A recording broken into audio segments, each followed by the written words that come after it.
All right, what's going on, guys? Okay, so we are back up and running. Had a few things, and then I looked at the clock, and we were already past our scheduled 10:15 start time. Okay, so welcome back. So this is stage number 1 of the Sonora Rally 2026.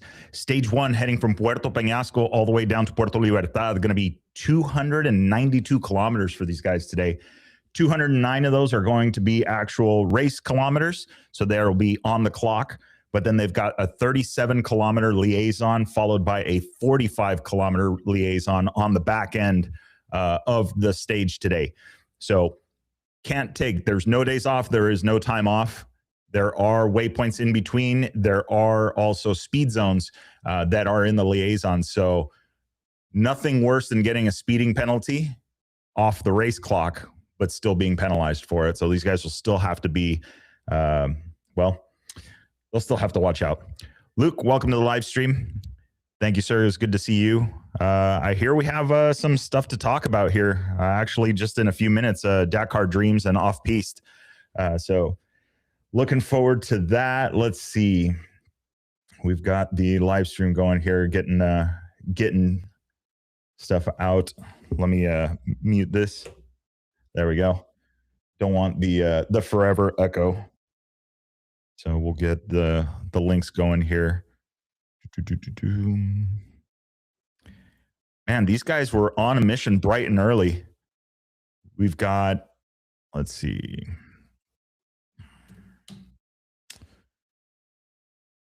Let's go back here. You know, it's like 63 tabs are open. Not sure which ones are going. Got an 866 number, somebody that I'm sure wants me to refinance my house or something along those lines. So yeah, not trying to do that. So anyway, okay, so let's take a look. I'm going to take a look at the map here and just kind of see where guys are at. We're waiting on the vehicles to start before we start showing any kind of maps for you guys. And it has been an interesting, so something interesting was brought up. We were talking, sorry, I'm not looking at you guys. I'm over here making sure I'm seeing what I need to see. There we go. Okay. So something interesting that was brought up to me, we were talking about live tracking, right? And live tracking in rally has always been a thing, right? Well, we want to see where everybody's at. Now you have things like the Dakar Rally, right? They have, the general rule is they will take the stage, and once the last vehicle is through the start line, they'll publish a map, and then they can see that, which, you know, you could do that. But in modern day rally and at smaller events, we now have, well, actually we've seen it all over. If you follow the Mint 400, they just got done with it. Mint 400 just had a live stream, like pretty much like no other, and tons of vehicles streaming live from the car. We were actually able, Robbie Gordon taking a phone call while he was racing, right?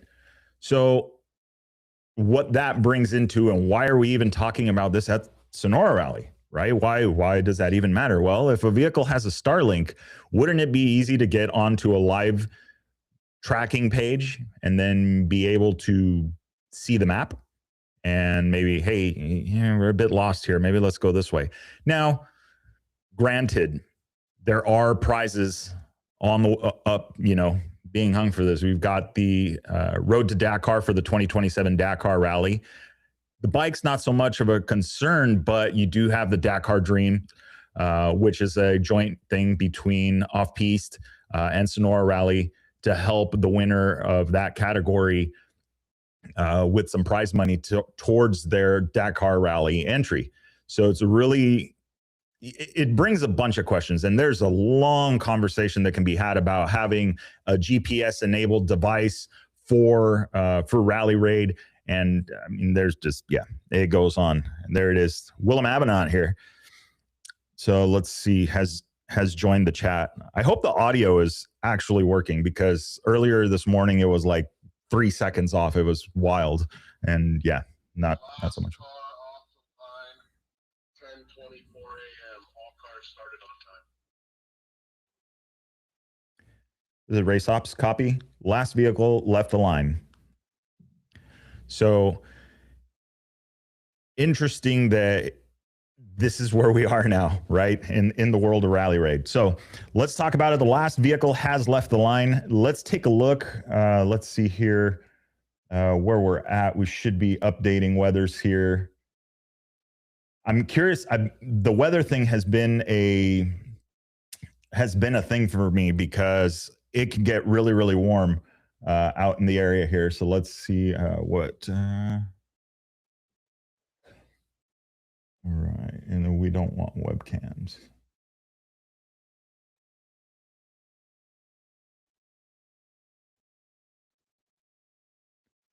So let's see what we've got going on here. I don't want to see the webcams. Well, anyway. All right, what do we got going on? Okay. Willem, what do you think? Who's going to be our winner for this stage? So let's talk a little bit about that. All right. So Puerto Peñasco to Puerto Libertad, 292. Thank you, Antonio. 292 kilometers for these guys total. Remember, 209 of these are only going to be the racing side of things. And I am looking for some challenges on this. I think there's going to be a different. Oh, yeah, Willem, Mr. Willem. We got all sorts of stuff. Let's see. Can we? Well, let me know when you get off that call. Maybe we'll get you on the show. We'll do a live thing. All right, let's see here. Scrolling through the road book. I don't think you guys, can you guys see that from, no. Yeah, I can see, but you can't see. So not very bad. So this is earlier this morning, if you guys talk. So today's road book, they're going to be hitting a lot of different areas, but mainly just traveling down the coast. They're heading southbound to Puerto Libertad. Currently, these guys are in a about 70-degree weather situation, so not bad at all. Let's see here. Then we've got about, mid 70s, a little bit of a breeze, awesome weather. What more could you ask for Rally Raid? So first vehicle or first bike was off the line right at 9:05 this morning. And then, or right on time, actually, they were bike start right at 9 a.m. Last vehicle just left the line. So we are full systems go.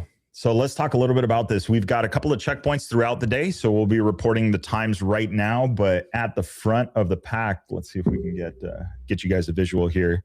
Now that the vehicles have started, we'll get into this. So.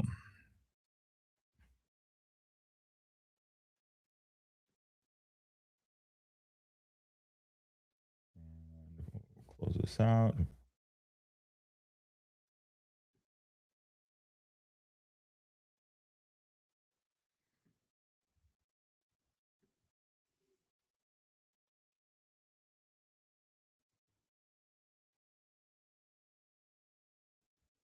All right.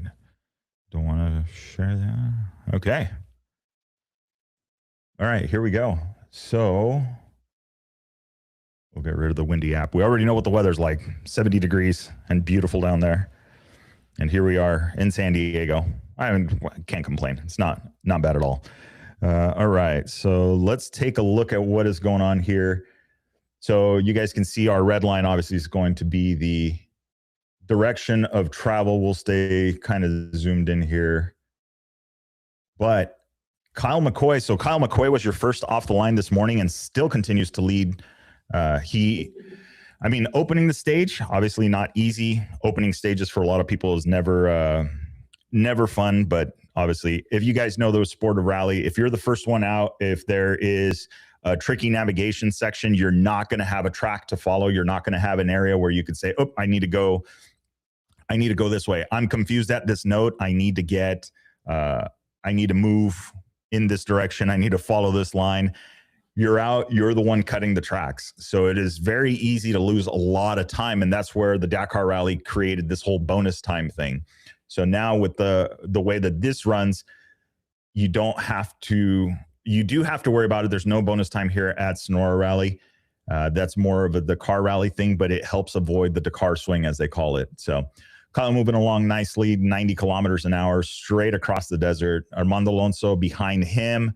And then you have his other brother, Alfonso Alonso, behind him. Hector Guerrero out of Mexico, not far behind. Mike Johnson. Oh, a little bit of an off there, but figured it out, is now back on track. So you'll see as they get these lines going on here, that just means that they are updating, and that way I can see which way they are going. Obviously, the goal here is to make sure that they do not ride off into the sunset. So as I'm tracking and viewing this, just like what I'm doing here with you guys now, is just basically taking a look around, making sure everybody is moving in correct directions and not headed towards the beach. Yeah. So that's kind of the cool part about doing this kind of stuff. So I see. Thank you, sir. And all right, let's take a look. All right, so Mike is still there, Alonso. So I think these guys, they're expecting the first bike to finish at noon at the finish of the stage, which I will say, as the crow flies, probably looking at about 24 kilometers. Obviously, it's going to be a little bit more than that. I just drew a straight line.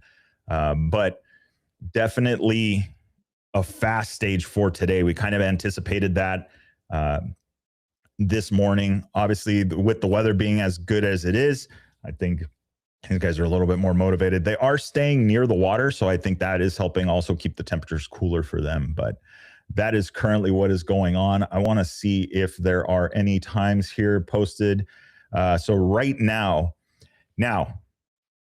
before we even get into this, you guys are going to see this is these times do not include penalties. So they are by no means any kind of finalized time. But right now, your fastest through the stage is going to be Kieran. Then you have Mike Johnson and Mason. Those are both pro motos. And then you have a rally enduro. Colin McCoy losing a little bit of time there, but still very, very close gaps. So again, I cannot stress this enough. I've seen this happen. So it literally will say provisional results and guys will share it as gospel. And then they get mad because they shared something that was not even an official result. And there are penalties. Remember, we were just talking about how penalties can get accumulated really, really quickly. Well, there you have it. So if you get a speeding penalty, if you get something that's outside of the stage, it is not calculated immediately. It is just tallied into the system. So, you know, you could have gotten a 20-minute penalty because you showed up at a speed zone at 80 kilometers an hour instead of 40 kilometers an hour and weren't able to rope it in fast enough. And now all of a sudden you're sitting on a 50-minute penalty. And now when you get to the end and it gets calculated in, well, now you've got issues. So really, really interesting stories behind all of that stuff. But look at, I mean, just look at Baja. Look at this. This is just, yeah. Pretty lucky to be where we're at with this. So I don't know. I'm excited to see how this goes down. We'll check out, let's look towards the back of the pack. Let's see where the vehicles are at, because I know they were running around here. Let's see. Let's do...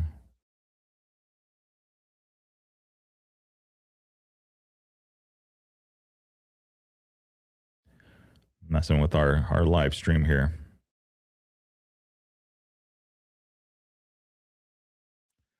All right, let's see here. We'll go into...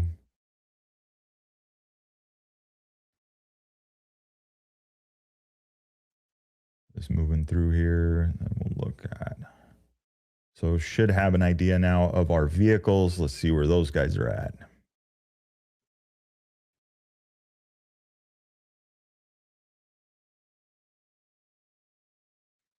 All right, so looks like, yep. We've got everybody off the start. As we mentioned, we've got a couple guys updating. We should be getting through the first checkpoints. They've already gotten through their waypoints. I see everybody on course as they should be. I don't see anybody riding off into the sunset, so that's a good thing. So we've got our bikes a little ways ahead. It looks like, let's see. This is an important thing to know, because as vehicles get closer to the bikes, there's a chance for a pass. They do have a pass alert system on the rally comp, so they're able to alert the bike that there's a vehicle behind them. So we're looking at about 15 kilometers separation between the last bike on course and the first vehicles. So not too bad. I think we've definitely got some real estate there. So let's see here. There we go. We're going to do this. All right, there we go. So yeah, so far so good. I'm liking what I'm seeing. Provisionally, I think we've got. Let's see. I kind of expected it. So let's talk a little bit about this Road to Dakar, and then we've got the Dakar Dream. So this is something with Off-Piste Adventure that they're doing. Again, it's some prize money for the competitors. You have rider number 16, Alex Rao.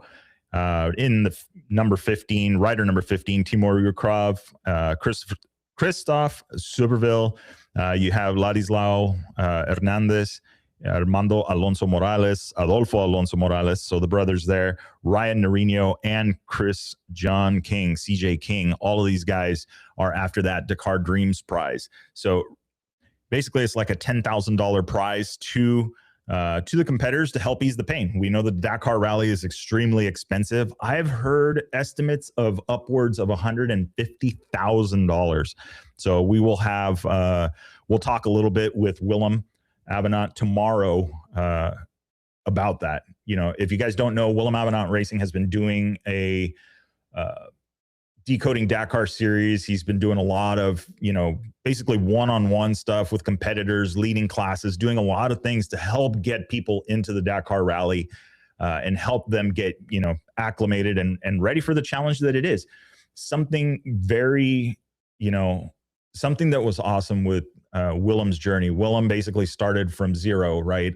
The dream is to go to the Dakar Rally and decided, okay, I'm going to go start competing, start learning how to do this stuff, and has helped dozens of organizations around the world help put on events and do that stuff. And then he switched, and all while also doing his thing, wanting to ride better, wanting to do stuff, you know, taking classes and instruction from Colton Udall, with Mike Johnson of Rally Comp, all of these different people, just really a sponge for the sport. And then learning and negotiating and doing everything that he had to do with the Dakar Rally to make sure that he, I'm not going to say bettered his chances, but knew what he was doing and didn't want to get overlooked for something so simple. So it's not an easy process to get into the Dakar Rally. And we'll talk with Willem about that and what it takes, because this here is the springboard. Darren Skilton, and then Scott Whitney, you know, co-creator of the Sonora Rally back in 2015 and before, have worked very, very hard to get to the spot that they're at. And so now for them to be doing this, it's definitely, you know, I guess it's a dream come true. So, all right. So we're going to put this on pause for just a second. I got to take a call and we'll be right back.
All right, we are coordinating the pieces.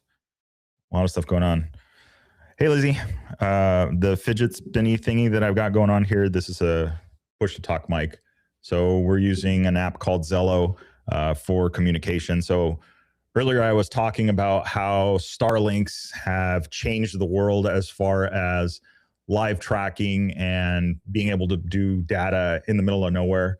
Well, it was a matter of time before this happened. It's an app now where you can use satellite or any internet service, Wi-Fi or cellular or blah, blah, blah, to communicate just like a push-to-talk satellite radio. So you've gone from a $1,000 handheld unit with $200 a week data to a $5 a month Starlink, an app that costs you $8 to $10 per user. Yeah, it's a huge game changer. Not only that, doing pictures and live location and all of these other things that, well, it was progress. It was coming. So, all right. So let's take a look here. Not a lot going on. I mean, these guys are updating every few minutes. I don't see anything. So Kyle McCoy is still leading out front. Like we know that, but it's just on the clock. It's not going to be showing that. We'll be waiting for them to get to our next waypoint here or next checkpoint as they go. But, you know, provisionally, it's Kieran Naran out front, going to be 58 minutes and 44 seconds. He's exactly 2 minutes ahead of Mike Johnson through the last checkpoint 3. And then you have Mike Johnson with a time of 1 hour and 44 seconds for him. Alan Mason in the Rally Enduro class, going to be 1 hour, 2 minutes and 2 seconds. So it looks like 2 minute gaps through the top. Now, we talked about it this morning, is exactly this. So Rally Raid is usually all done on a more of an overall scale. So you have, yes, you have your class champions, you have your certain category champions or winners, but for the most part, the rallies are organized in an overall standing. Go back to the Dakar Rally, you have Rally 2 racers that are going to be Rally Pro racers or Rally GP in the next series or the next event. And it's because they have the ability to do that. They're entered in the category. They can be just as fast as the factory pros. So that's what we're seeing right now. So let's continue down the rundown. Kyle McCoy right now sits 4th provisionally with Paul Mumford in the number 5 spot. Adolfo Alonso Morales, he's in the Pro Moto class. He's currently 5th. He is one of the Dakar Dreams guys. Then you have Matt Lube in the number 6 spot. 7 spot, and then Ryan Norino hanging out 1 hour, 5 minutes, and 17 seconds. So from one to the other, you've got 7 minutes is separating about the top 8 right now. So that's pretty close. 8 minutes, 1 waypoint, speed zone penalty, a difficult section. And it was interesting. There was a section I was looking at this morning in the roadbook where they were talking about going into a wash and coming immediately out of the wash. And that's something that's interesting. You would think, well, why? You know, it's get into the wash, stay into the wash narrows, now leave the wash. And you're going to do that all in about 1 kilometer. So you have to be paying attention, because if that wash is rather fast, that 1 kilometer expires pretty quickly. And if you miss your exit, there's a chance that by what you miss it, there's another exit that looks just like it. And Murphy's Law dictates that the next 3 notes kind of look similar, but it's enough to doubt, am I on the right track or not? And well, if you doubt yourself, then and you assume that you are on the right track, I don't know. I think that's where they say a lot of these guys, you got to use the force, right? You got to really just tune into what you're doing. But that also means the fastest guy doesn't always win. The guy that navigates, you know, I've said this before, if you want to win a rally raid, from what I've seen, it's really simple. It's collect all the waypoints in the safest and fastest way possible. And it's in pretty much in that order. If you miss a waypoint, it's a huge penalty. If you are riding in over your head, you're going to be blowing by those waypoints, or you're going to be at risk of crashing or falling or doing things. And well, you got to be fast, because there's other guys that are behind you that are going to be smooth, that are going to understand, that maybe navigate a little bit better. There's guys that I've seen in after tracking dozens of these events, is that there are guys that they will ride these road books like somebody told them which way to go. I mean, clean, not a mistake. I mean, just on it, you know, and that will pretty much always get you a really good spot in the event. It's hard not to. If you're riding over your head, if you're riding too quickly, if you continue to miss waypoints, it's really easy to ring up the tab. So let me take a look around here, make sure everybody is green lights. So this is part of what we do all day long, is just make sure that everybody is moving the way that they should be. We've got, well, okay, so it looks like we've got a couple of guys that might be a little bit lost here, having a little bit of difficulty at intersection. Let's see. We are about halfway in. Check 69 here. So let's see. We got to find out where these guys are at, because there could be some issues here. Okay. So let's see. We see where they're at. Yeah. All right. We're going to have to take a second here. So you guys hang tight. I'm going to mute this. I got to try and figure out what we're doing here.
Race ops to all, race ops to all. We have first rider on course approaching KM 114.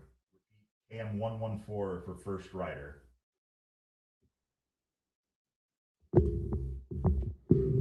Okay, so we'll show this here in just a second. Let me get rid of some of this stuff here so we can kind of see. So a little bit of confusion going on. Now, this happens. It can be a strong note. There could be some things going on here, and then people will get a little bit confused, especially if there's dust in front of them. So let's kind of get this area going here so you guys can see what I'm talking about.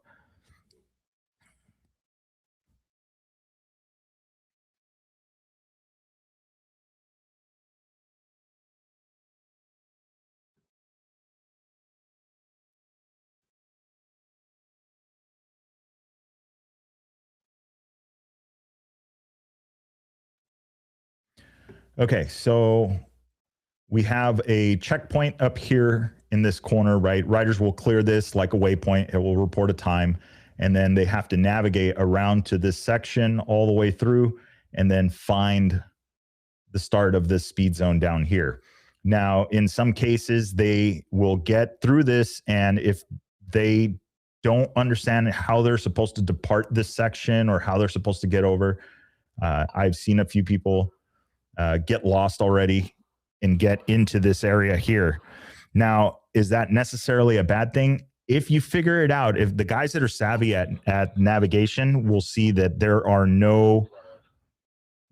is no waypoint out in this corner, and that could lead to some short coursing, I would say. Or not short coursing, but if you feel like you're lost, is opening the next waypoint may actually be an option for you. You do take on a penalty that does hurt a bit, but it's part of the rally raid. So let's go ahead and stop sharing the screen. We'll go back. Look at that. Look at that bivouac shot. That's awesome. Okay, so we're back on the stream. Let's take a look. Just show you guys briefly. I don't want to show who's all in there because I don't want you guys calling your buddies and shaming people. Give me just a sec. We got another call coming in.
All right, so we just got confirmation that our first bike, Kyle McCoy, on the road, has gotten through the gas stop. So making his way where gas stop was going to be at kilometer 121.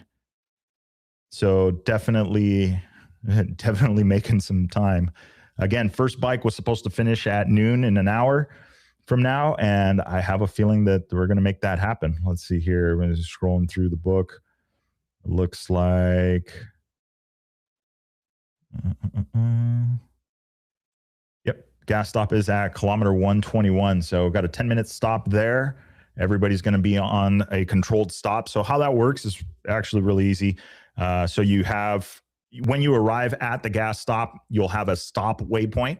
And then as soon as that stop waypoint activates, you have a countdown. So that's counting down the time. You can, if you want, you could leave early. But what happens is that is a waypoint that doesn't validate until that time stops. So then for instance, you leave early because whatever, and you're 1 kilometer down the road, the timer expires, and now all of a sudden you've got a waypoint that you missed. Why? Because you didn't validate that stop waypoint. So you can leave if you want to, but you're going to have to come back because you need that waypoint. Otherwise, you can either take the penalty or take the penalty. There's really no two ways about it. So the waypoints, they mean business. I've seen rallies be decided on the last waypoint of the last road book of a 5-day or 6-day event, and it's heartbreaking, and it sucks, especially when you string together such a good event. But anyway, so really, really important that these guys, they'll get in, they'll take their 10 minutes. They can vary 10, 15, 20 minutes, depending on, what the organization deems necessary. But that's a quick second to take inventory, supplies, energy, water, make sure you're ready to go and getting into the next, basically getting ready for the next part of this. So at kilometers, so it's 209 kilometers. They're at kilometer 121. So they've got about, what is that? About 85 kilometers or so, 86 kilometers or so that they're going to have to travel to get to the finish line. And then they've got another 40 plus kilometers to make it to the end of the stage. So that is what we've got going on there. Let's see here. Okay. So we already showed the screen again. Let's take a look at where, okay. You guys got to see this. Let's share the screen again here really quick.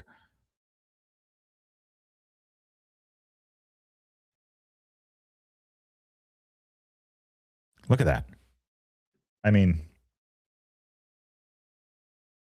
yeah, not bad. Not a bad day to be riding down in Mexico. So let's take a look here. Yep. So even if you wanted to go take a quick tour of the beach, that would not be a thing.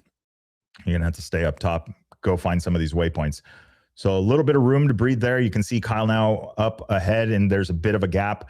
These guys are going to update here in just a minute, and I'm sure that will change. But look, you've got Ryan Norino now getting ready. He should be coming in fairly soon. All vehicles cleared the first section back to the highway past waypoint 30. Copy, standby.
All right. So you guys got a little bit of a glimpse there. Just checking in, making sure everybody is moving along.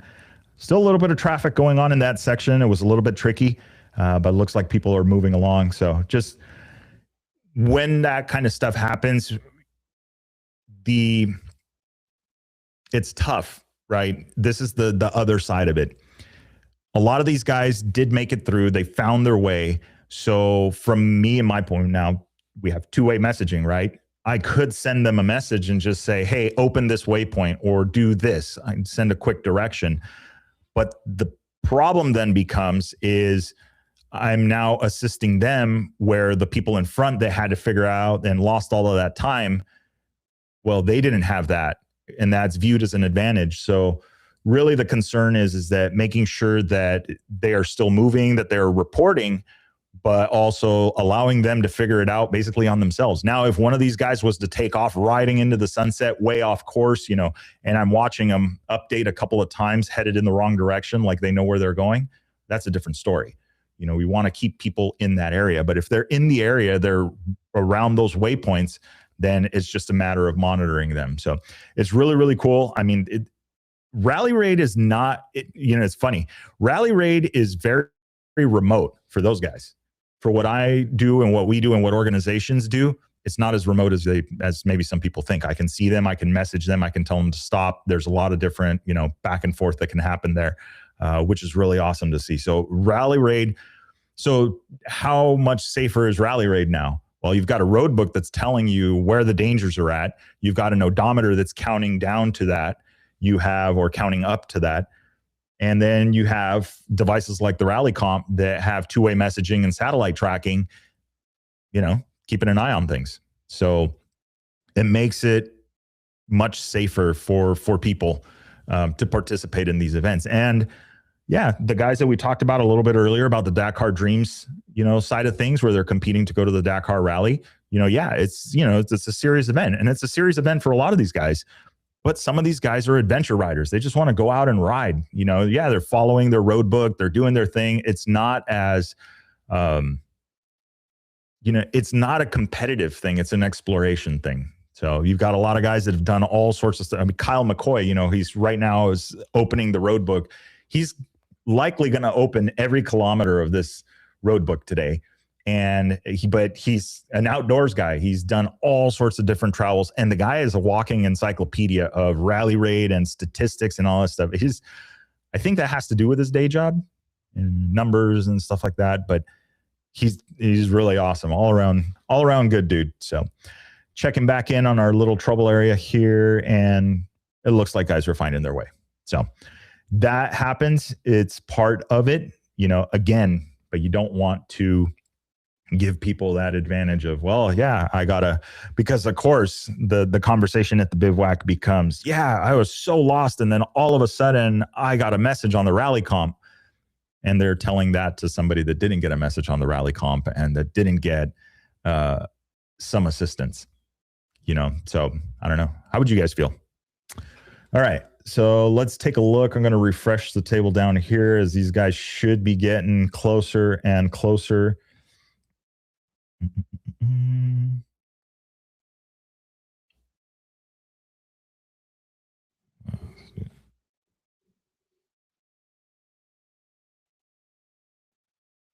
All right, let's see here.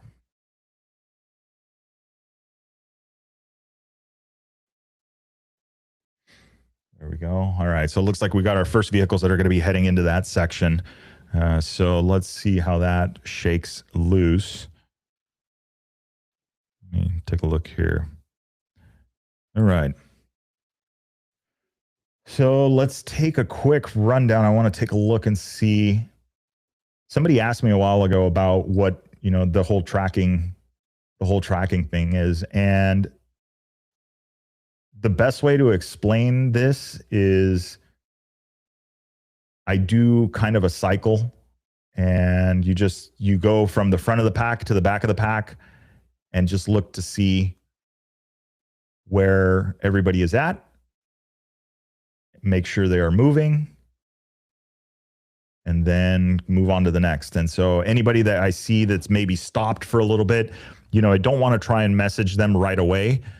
They might be sorting out a note. They may be doing something. But if I do a couple of passes and I note that they're still in the same spot, well, then, obviously it's time to change. All right, give me just a sec.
Okay, so a lot of communication.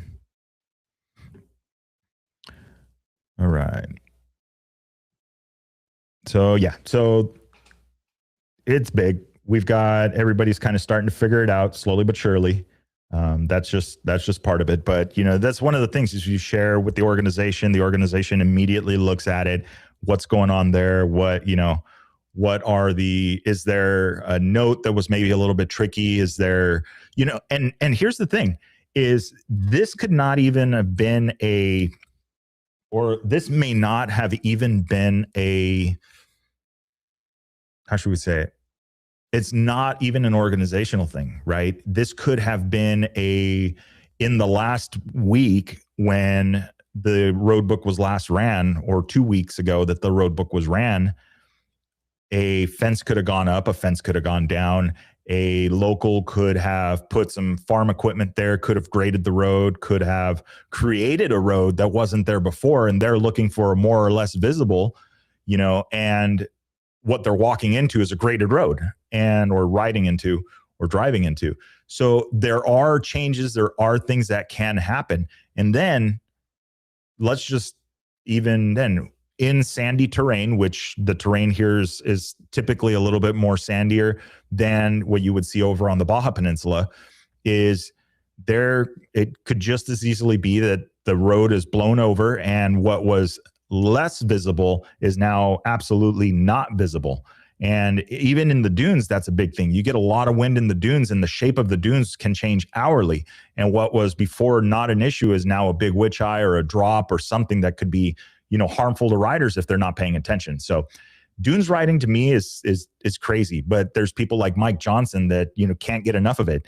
And I think, it depends on growing up, what you're riding, what you're doing, but as you start figuring it out, and we know that in the Dakar Rally. In the Dakar Rally, there are certain riders that you put them in the dunes and it's game over. These guys are just absolutely animals in the dunes and know how to navigate them and know how to make it happen. Even in the vehicles are really tough.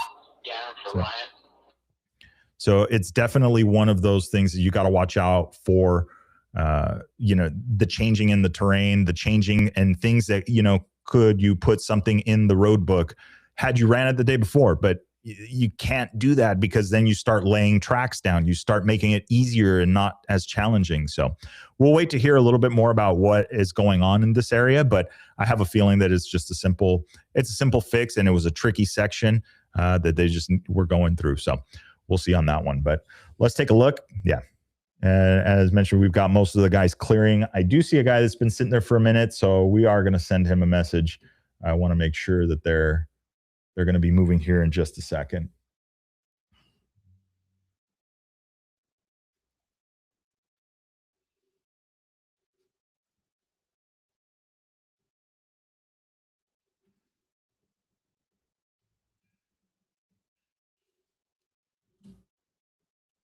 All right.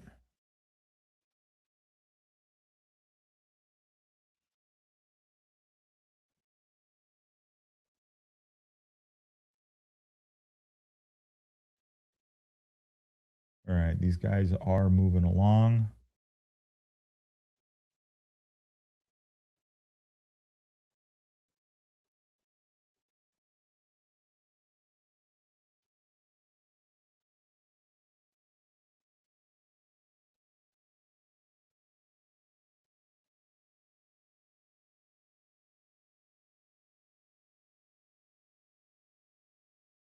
Yeah, and just like that. So it's interesting to see how it takes a couple people. So we've talked about this before, right? About just recently about opening the road book. You guys can kind of see it over here on the monitor, but you can kind of see that now the guys are moving up. Give me a sec.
Okay, so now part of the other side of this thing is, as we go through, and so we'll kind of give a rundown here really quick of it. Let's see here.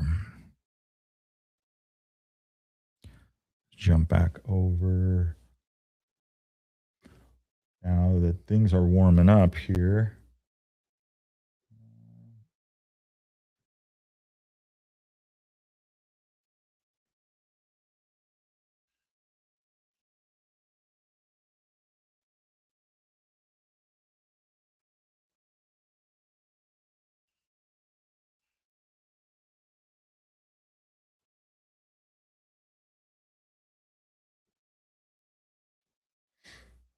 Okay, so I'm multitasking here. Okay, let's see here. Window, that one.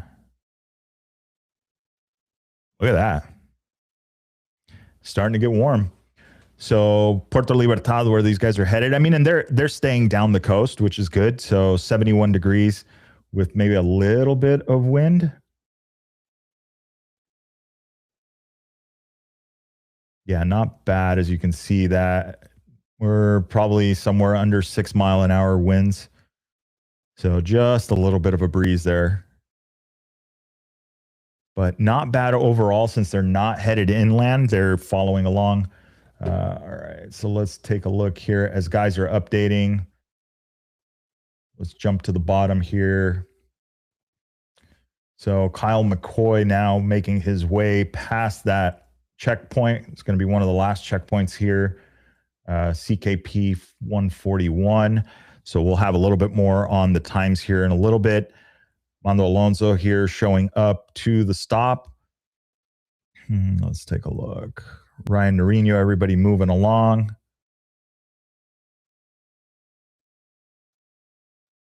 Mike Johnson, one of the Alonso brothers.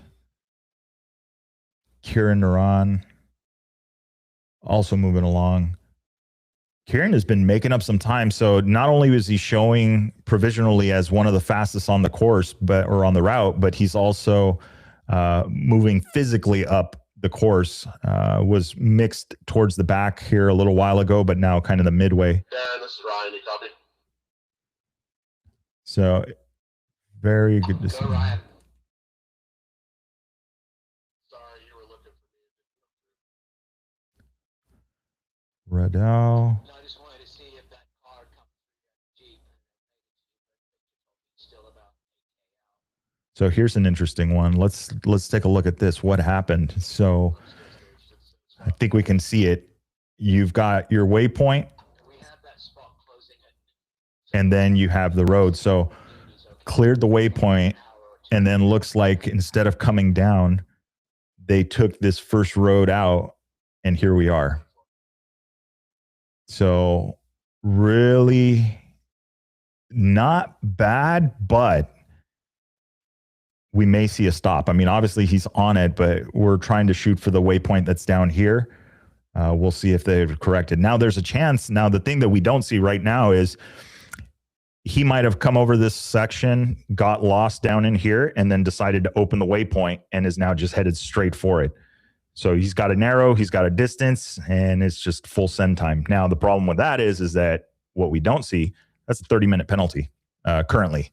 So yeah, not going to make up 30 minutes in that point. It is it's brutal. It's a stiff penalty, but as it should be, because then if you figure it out and you think you start getting creative with your math, you may be able to make up a huge advantage just by doing that. So a lot of stuff going on. Olaf Sundstrom, Christoph Baker, all moving along. So these guys were all up here in this tricky section, but have now cleared, and obviously they are making dust, moving. Let's see here. And yeah, so we're going to be waiting. We've got like the first cars through and everything. It looks like they're all figuring it out. So I got one bike there that we're waiting to hear back from, making sure everything is okay. So, but yeah, everything, that is the status right now. Everybody looking good. We've got one bike or one vehicle still at the back of the pack working their way. We may have to close course on them. That is part of the rally raid thing. You do have every once in a while, you do have to make that decision. You do have to be that person and basically tell guys that, well, it's time to call it a day. You know, close the course on it. You don't want to be that person. I mean, it sucks to do that kind of thing, but you know, sometimes that's part of it. So everything moving along. Let's take a look here. A refresh down here. So Kyle McCoy making it through that last checkpoint with a time of 2 hours, 10 minutes, provisional time, 2 hours, 10 minutes and 9 seconds. We're going to have to wait for the rest of the pack to make it through there. So yeah, moving along nicely. So we'll see how that continues. Like I said, people are making it through and having it easy. So let's see here.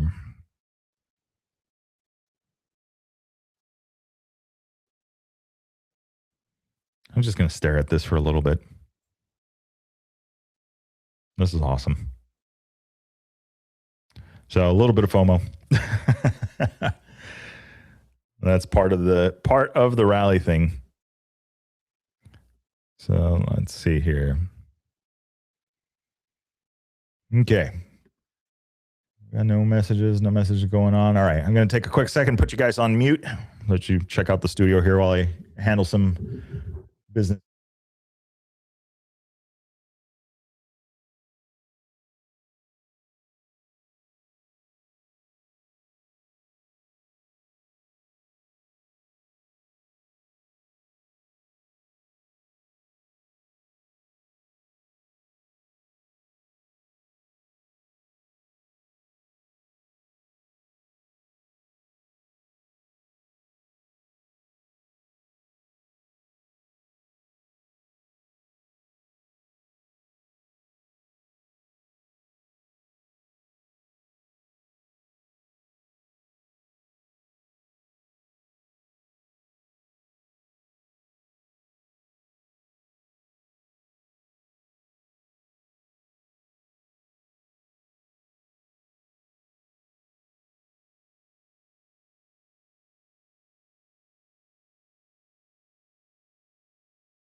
I know you guys want to hear this too, so.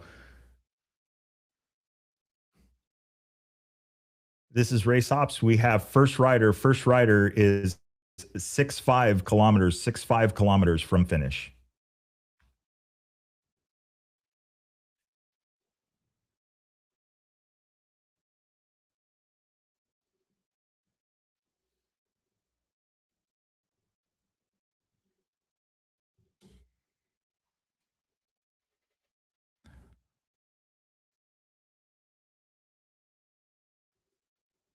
All right, let's see what we else have going on here.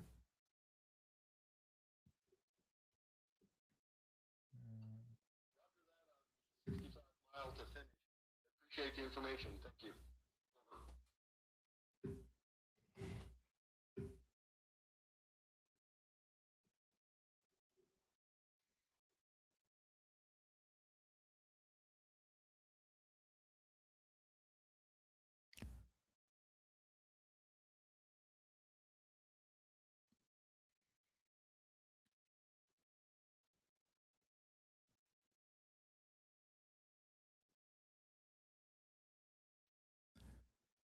Awesome. Thank you, Red.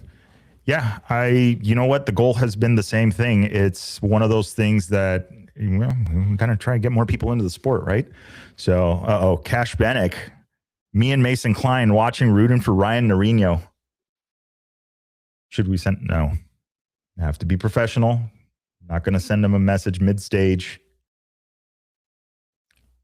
But if we did send him a message, what message would you guys send Ryan? I'm talking to Cash, you and Mason. What would you send Ryan right now, if you could? All right, so let's take a look. We got everybody moving along. So 65 kilometers, not a lot. So if you're 3 times 6, 18 miles. So roughly, we'll call it 20 miles from the finish line, first bike, with a 30-minute till the anticipated finish time. So not bad at all. Let's actually let the media team know also. So many people that want to know these things, and we got to make sure. First bike is 65 km from finish line.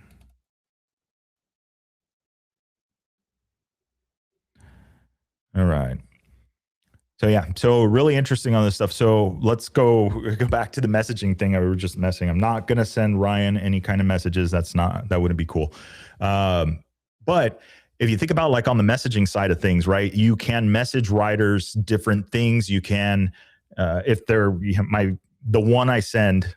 I'll tell you guys a quick story. So the one that I send is if I see them riding off into the sunset, I'll send a stop message with an exclamation point. But usually we speak in messages of yes or no answers. The reason being is we do have, obviously, a satellite messaging system is going to go back, up and down.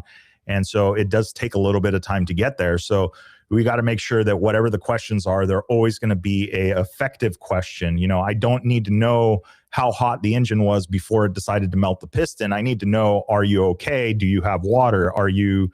is the bike broken? Do you need extraction? Those kind of things, yes or no questions for this kind of stuff. It's all about effective communication. So it's definitely can be an interesting one, because you're not trying to send a bunch of random messages trying to find out things. So, all right, let's take a look. Just make sure that everybody is still moving along. I want to make sure that we've got some movement going. Let me see here. We're going to go ahead and give me just a second. We'll be right back.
All right. So remember I was talking about how waypoints cost time?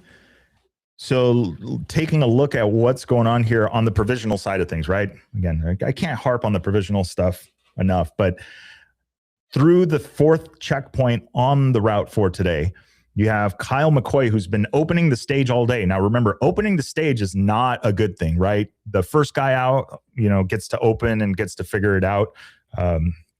And yeah, makes it difficult.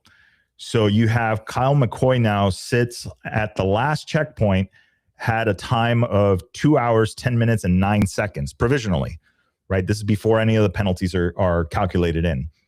And then you have Kieran Naran, who's now 2 hours, 10 minutes, 54 seconds through that. So Kieran, from being one of the fastest, has now lost a little bit of time. But again, we were talking about an 8-minute gap a little bit ago between the top 8 or 10-minute gap. It was nothing. So this kind of is par for the course. So you have Kyle McCoy, Kieran Naran, Mike Johnson, and then Ryan Norino. Those are your top 4 at the moment, and you're looking at 11 minutes. You copy Ryan? We've got 11 minutes from first to fourth. That is tight. So we'll see how this goes as these guys start clearing it.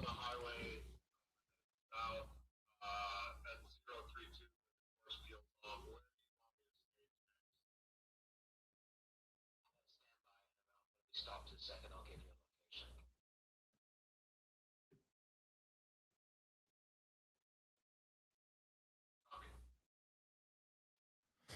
All right. It's also like watching puzzle pieces move around. So it's really it was really cool. I'll go back to a couple of years ago at Sonora Rally.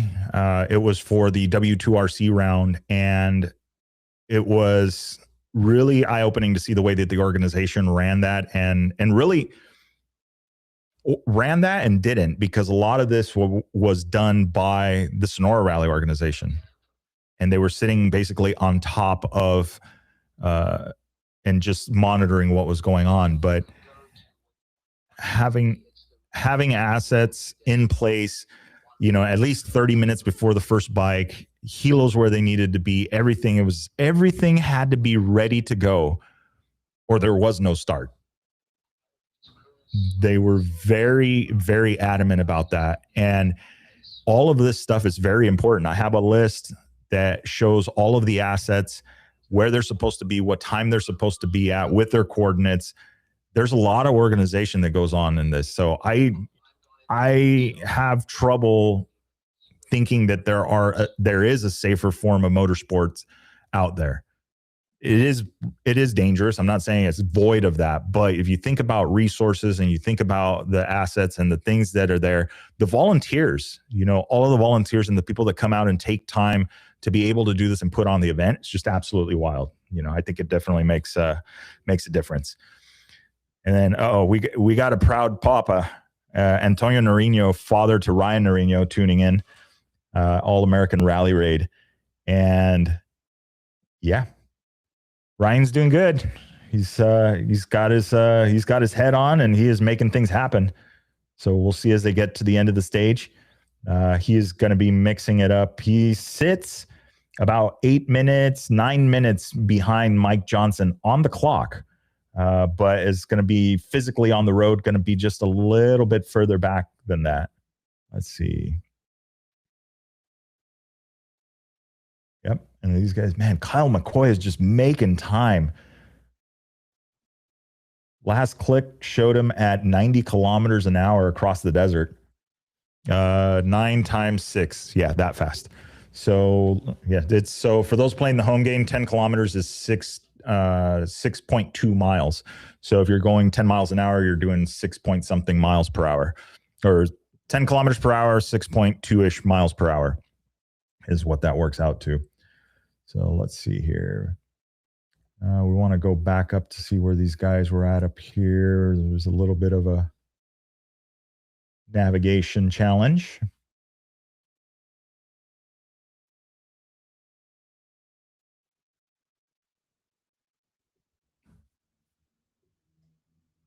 All right, taking a look. Oh, I'm going to see if you guys can hear that or not. Okay, cool. Apparently it's tree trimming day. All right. So we're keeping an eye on our sections, making sure everybody is moving through them and making things happen.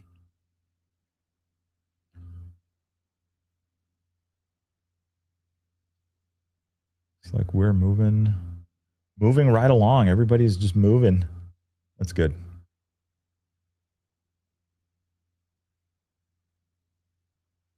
So you've got, let's take a look here at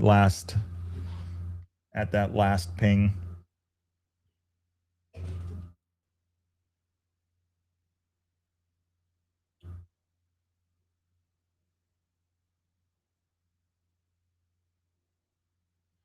All right, let's see. We're looking through this, making sure.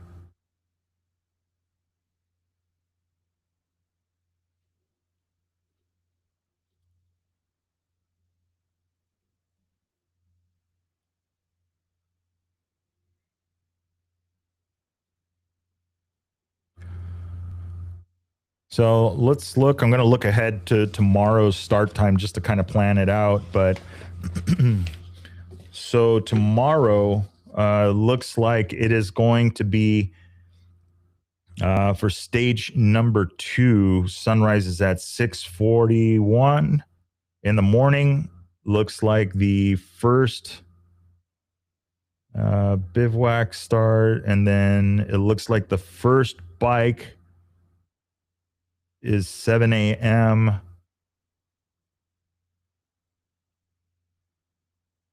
So it's going to be an early start for these guys tomorrow, which is good because we're expecting some heat in there.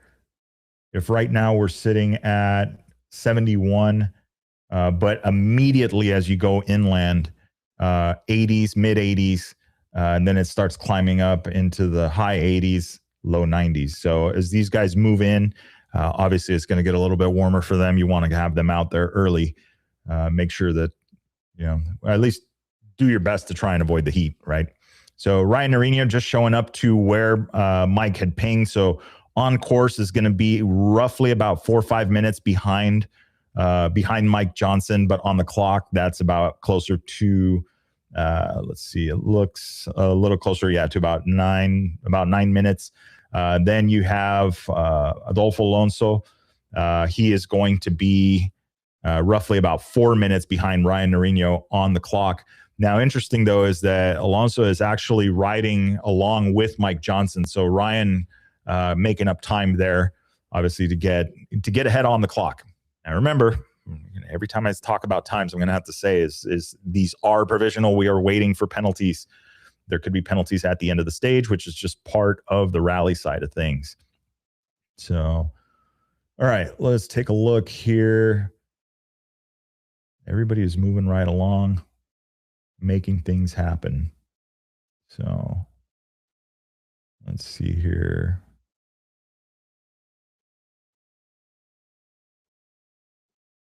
At our finish line.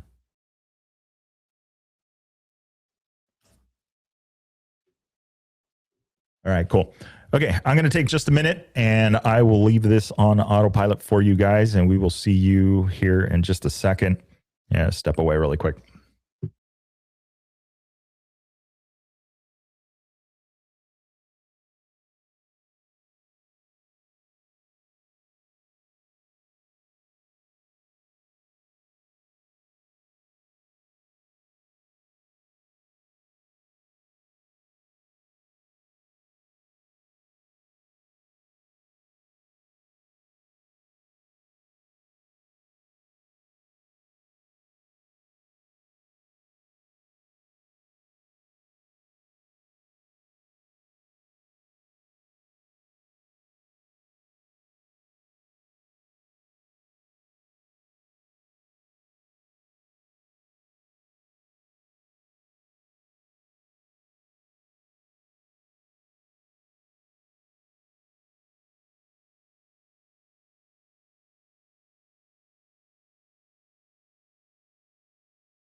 All right. So we're just keeping an eye on one of the riders here. Got a report. This has got communications coming from everywhere and good old iPhones silencing notes. So all sorts of stuff. Okay. Question is, what happened to Kieran? Let's take a look at where he was at. He was stopped at 21, and it looks like we got a little bit of a crossing there. Tim Donnerworth.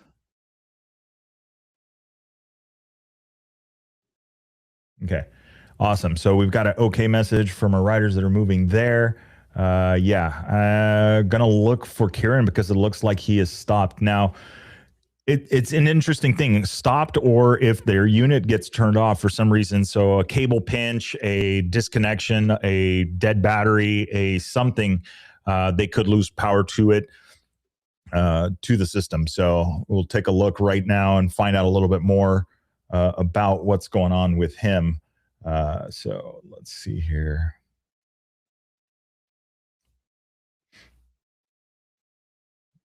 All right, we got a couple of guys moving.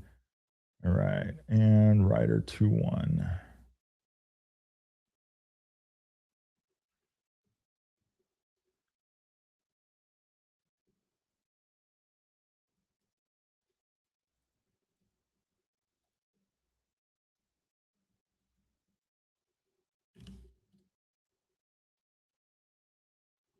All right, so we'll wait for confirmation there. Now, usually on stuff like this is like if I see somebody stopped, but then I see if I see people coming through that area and not stopping, either one of two things is it could be they're not, it's not an issue. So either they're not actually there, or the other side of that is they're okay. They were fixing something mechanically. They're doing something in the meantime. So we'll keep an eye on Kieran and see what's going on there. But obviously losing a little bit of time now to this as guys proceed down course. So we're getting close. We're going to get close to a stage finish. We're now at noon, so these guys are running a little bit behind as to what was anticipated, but not by much. So we'll see how that gets to the end here. Let's take a look and see who are guys that are stopped.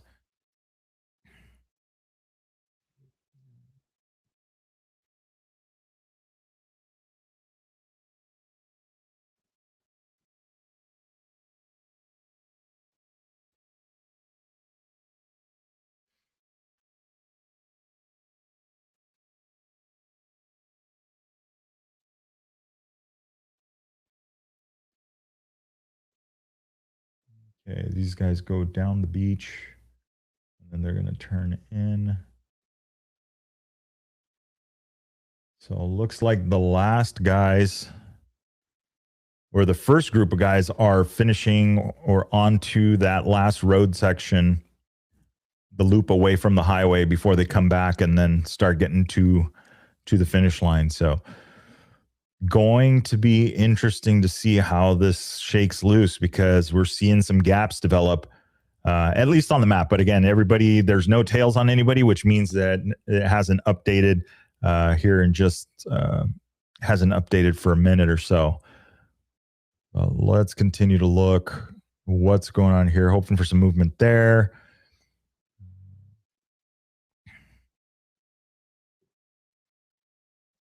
Okay, so we got guys at the fuel stop.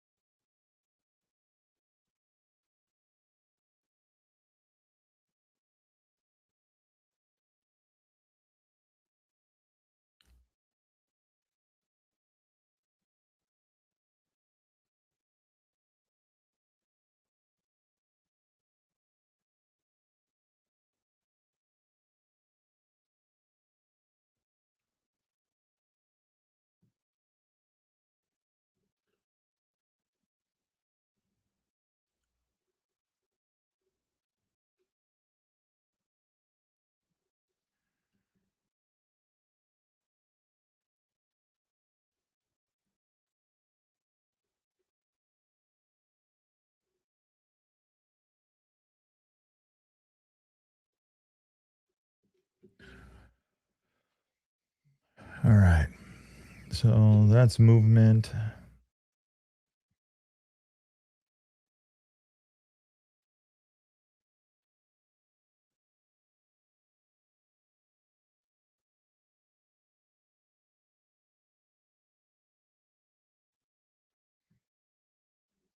All right.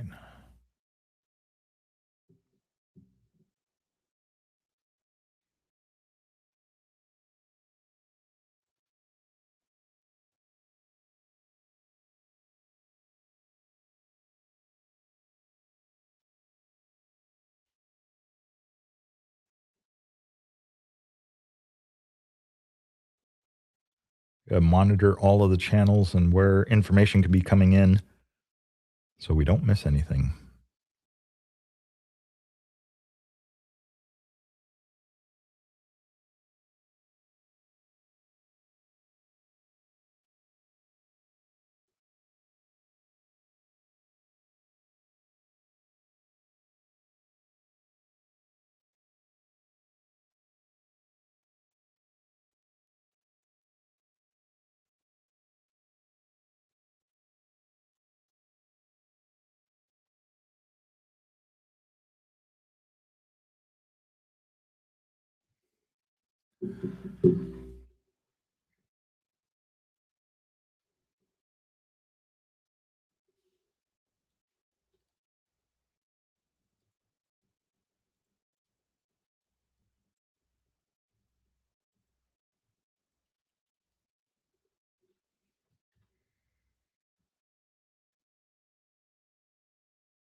All right.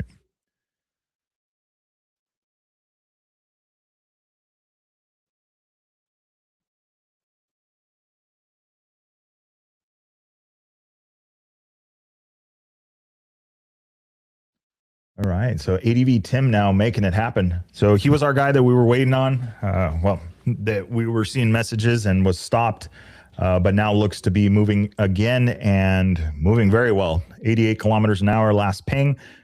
So doing well and continuing on. Currently, he is going to be at about kilometer. He's at kilometer 81, so still a ways to go, about 100, a little over 120 kilometers to go for him. So still a long day, but the good thing is that at least it's not the warm weather that we're going to be seeing probably over the next couple of days. So, yeah, iced coffee break. All right. Okay, so the next, we're definitely waiting to hear back on status with Kieran. Hopefully he is moving here in just a second. Let's see here.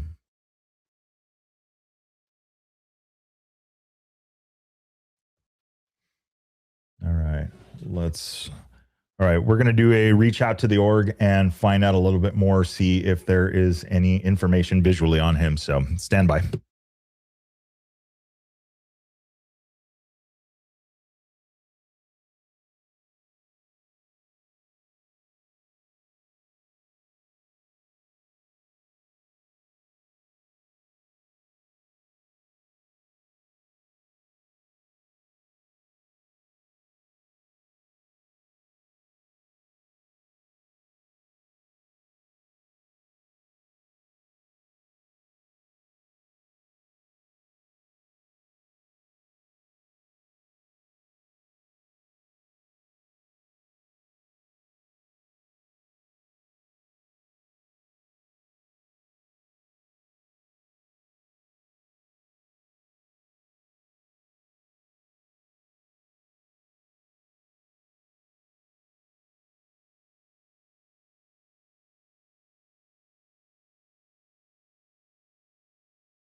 So that's a great question. We talked about it a little bit earlier in the stream, but unfortunately, there is no public tracking, and it's become a bit of a challenge. Now with Starlink on there, if you had public tracking, I could be, say, for instance, in a UTV, or I could be hopelessly lost, pick up my phone, get that link that my family member sent to me that shows, you know, hey, this is, check it out. It's the live tracking. I see you. And then now they see, and now they can see a map. So interesting concept, sign of the times. So yeah, at this time there is no public tracking. I'll be showing the map here in just a few minutes if you want to stick with us, just working through and making sure we're all moving and everything is good. So be right back.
All right, and we're back. Okay, so this is the fun and games, right? So rider stopped, try and communicate with the rider. This is satellite communication, so we got to go back and forth a little bit before we get it. But for those, Bernie, go for ops.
All right.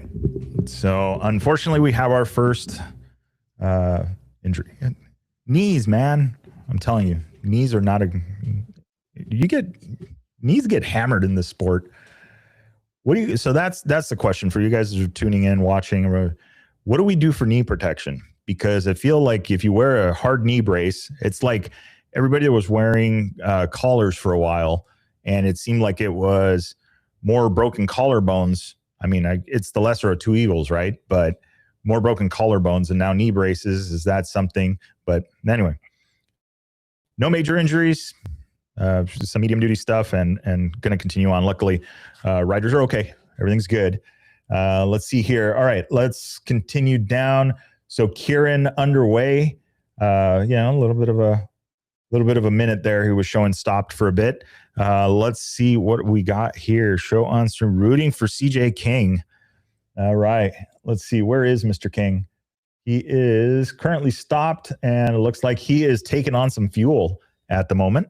So doing very well. Still got a ways to finish up. That's roughly at about kilometer 80. Actually, we could probably show him here on the map here really quick, so you guys get a visual. Show you guys what's going on here. Now we're going on 2 hours for this.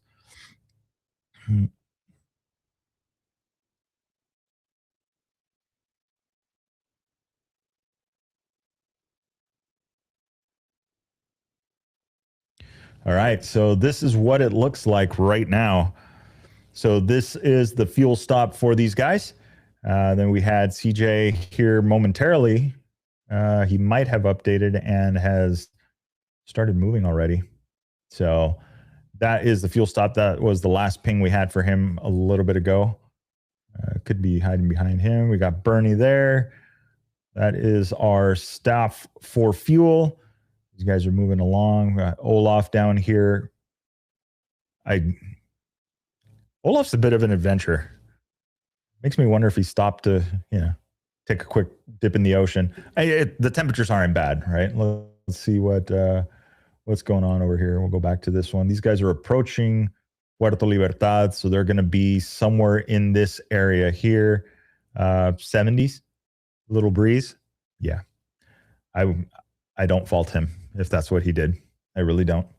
All right, Jorge Cano, he is our guy for the Road to Dakar. So remember, Road to Dakar, he is the only entry competing for this. But you would say, well, what is he competing against? Well, you got to finish. You have to finish in order to qualify for that. And then on top of that, well, you got to get your points and you got to do all this stuff. The Dakar, and we'll talk about, talking a little bit about tomorrow, we'll talk to Willem about the Dakar thing. Getting into the Dakar rally isn't as easy as, here's the credit card, put a little something on there for yourself kind of thing. It does not work that way. You have to qualify for the Dakar. You have to earn points for it. You have to still send in your resume. And even then, I've heard, there's conversations. Hey, do you know this guy? What's the resume like? You have 130 motorcycle entries, and that is it. And so they have to actually cap the entries. They have no problem filling those 130 bikes up, so it's definitely, obviously there's going to be a challenge there, but yeah, look at some of this terrain and look at this last satellite image, right? Showing some water on ground here. Like this might've been flowing not so long ago. We kind of follow this back up here, and it's really interesting to see how this works on the desert. You got these big washes over here. This one looks dry, but this one you can see all the vegetation and all the stuff running through. So like there was water still running through it.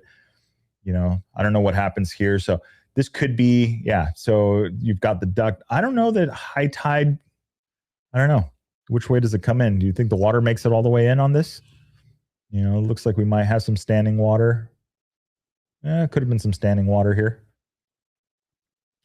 But nevertheless, some hero dirt there. These guys are moving along. Let's see here. Yeah. Jorge Cano on the beach.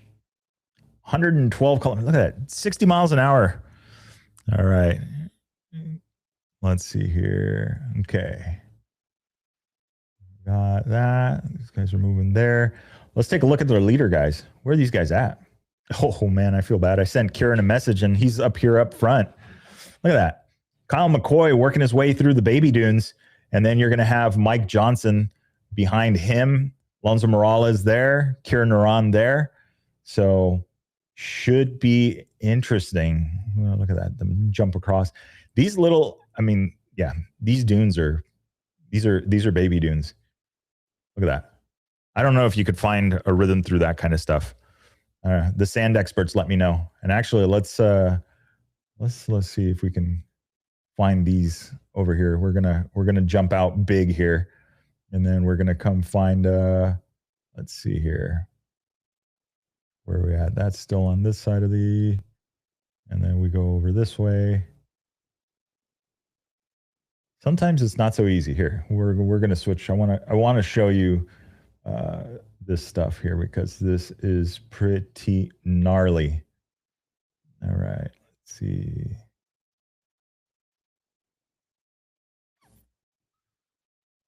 San Luis Rio, Colorado. There we go. Víctor, habla Miguel Rico. Estoy en el ¿qué? Estoy en la moto número 13. No sé si la alcanzas a ver.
All right, we're back. Just had to handle a quick situation there.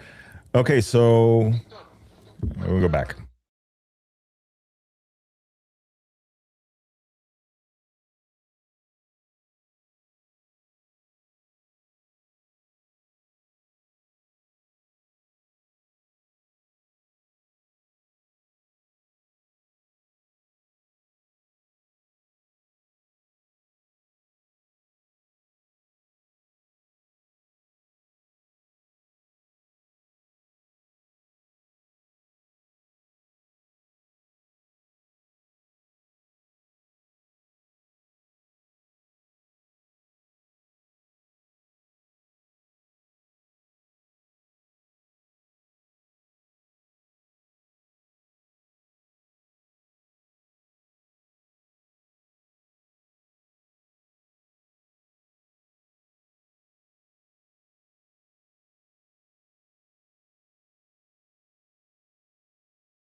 All right. So let's take a look here. Everybody's doing the rounds. All right. Oh, what was I going to show? Oh yeah, we were talking about dunes and things. There is San Luis, Rio Colorado from the sky. And then you head out this way and you get into dunes. Lots and lots of dunes. I mean, how big is this dune that, yeah, like, that's massive. That has to be massive.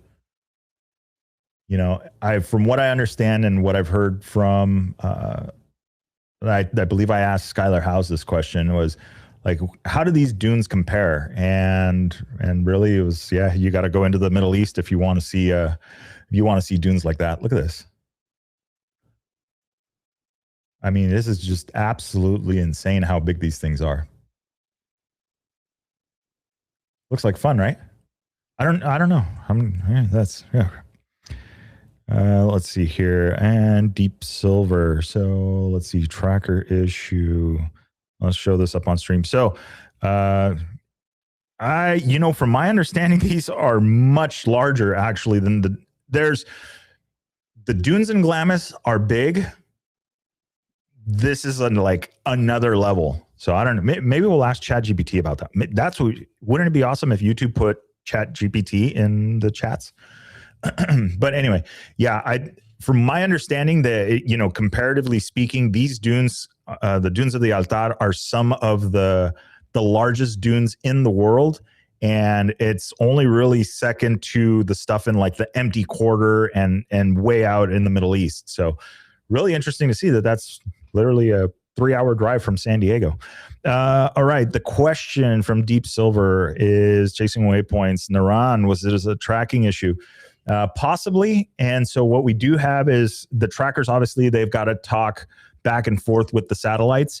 And in some cases, they do not prioritize a message correctly or something like that. It's not unheard of. But the cool part about it is that a lot of guys freak out about, but the unit wasn't tracking, wasn't all that stuff.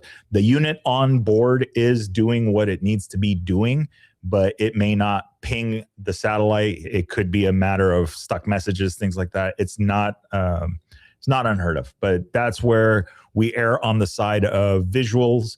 We err on the side of alternate tracking. There's a lot of different things going on there. So yeah, but of course he's pinging just fine now. Last I showed him, he was up above 100 kilometers an hour. Now he's at 39, and let's see where they are at. Headed back to the beach, and it looks like Darren is working his way out to meet these guys.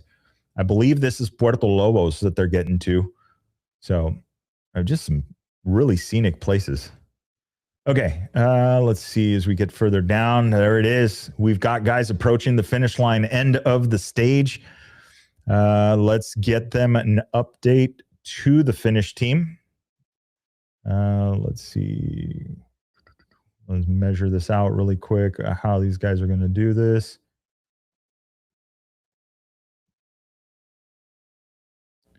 All right.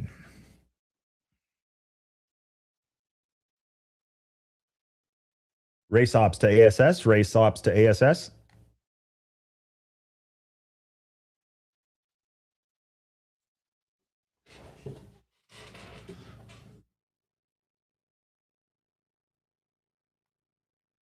Race ops, this is 10 kilometers out, 10 kilometers out for lead rider, 10 kilometers out for lead rider.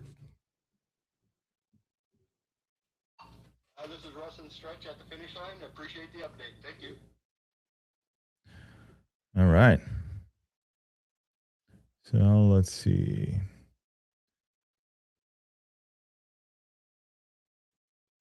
Not a bad day for these guys. So getting there, 12:38, could be closer to a maybe a 1 o'clock finish. I don't know. We'll see. I see Mike Johnson up here. Let's see. Getting ahead of Kyle McCoy. And then we have, well, they haven't updated. So this update could swing things around. We've got Kieran right here as well. So no tails means that it's been a little bit since they've updated. Again, it takes a couple of minutes for the updates to go through and come back. So we'll see how they look here in just a minute. Let's see here. But yeah, this is where they're headed to this point here. They've got a speed zone on the road. There's finish selective section. And then they're going to, oh, there he is. All right. So Kyle McCoy updating here. He is on the beach. Right? I mean, I wish I could zoom in further, but this is just awesome. Going to take the beach all the way down to the finish line. Let's see, 75 kilometers an hour. I wonder if we're going to see, I wonder what kind of top speeds we're going to see. I'll try and grab a screenshot as these guys do, but very awesome to see that these guys are almost there. We're looking at just about almost 1 o'clock here on the West Coast, 12:39 p.m. These guys are working their way through just to get to the end. All right, let's take a scroll out and look at the rest of the pack. So we got the guys headed into the dunes. Ryan Norino in the dunes along with Adolfo Alonso and then, or Armando. And let's see. So look at that, working them out right into the middle of the dune section there. These little dunes here, it's I've been doing this enough to where there's certain parts of the map that I see these dune sections and I instantly remember, situations in past. These little baby dunes are a handful. I've seen them race in the opposite direction on these. I've seen them actually a couple of different ways, but small dunes like this are very difficult to get a rhythm going. And so once you get into it, you can't. This is all, again, what these guys, are saying is that it's easy to go into these dunes and get no rhythm whatsoever to be able to carve. It's just this constant up and down and witch eyes and drop offs and just really, really difficult. Luckily, the temperatures are a little bit more mild in here, but I've had this same section here in past events where it's hot. It's at the end of the stage. It's difficult. There's stories in this section. So glad to see the guys are making it through early in the day with great temperatures. And it looks like everybody's updating here. Kyle McCoy, let's see, what do we got? Okay, Kieran Naran clocks in at 84 kilometers an hour, roughly down that same section. Let's see, Mike Johnson already updating way up here. So I have a feeling that Mike Johnson may be the first back to the finish line of the stage. And so you have, remember in rally, you've got two finishes. You have your end of stage, which is officially when you're back at the bivouac. That is after a liaison. And then you have your FSS, finish selective section. So that is where the timing stops. You're off the clock, your race clock stops, but the distance between that finish line and the bivouac, and in this case, there is a speed zone. So you could go out and start speeding on this. It does not matter that you are not on the race clock. That speed zone is still valid. It will still penalize you. And it's the same in the mornings. Public highways, ranches, sensitive areas. That's one of the neat things about this. And the penalties are instant. It lets you know the rally comp will be beeping as you approach the speed limit. The rally comp will start beeping at you. And you're on the bubble. And then once you get over that speed limit, you have just a couple seconds to get it back under before it starts penalizing you. The tone will go solid. It will let you know that you are acquiring penalties for that speed. Yeah.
All right. So looks like, okay.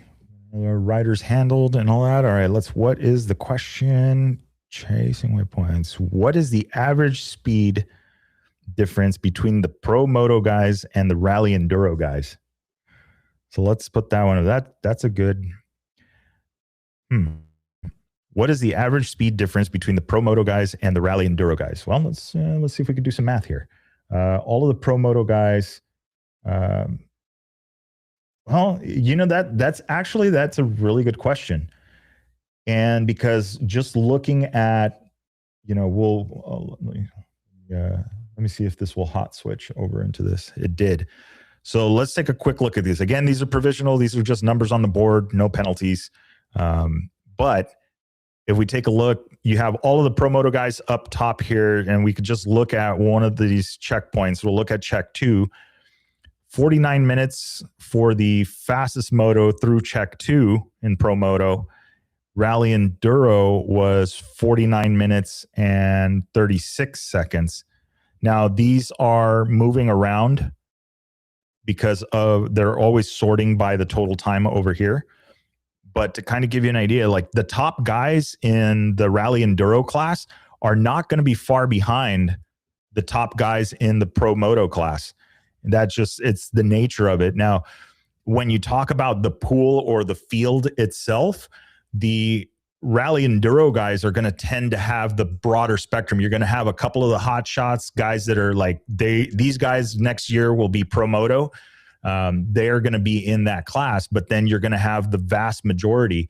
So, and it varies because in what makes it difficult to answer that is you have the rally enduro is such a broad spectrum of riders and abilities.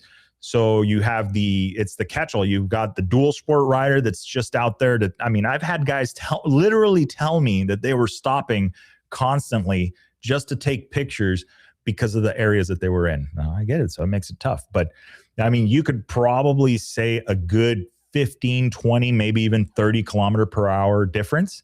It gets pretty big.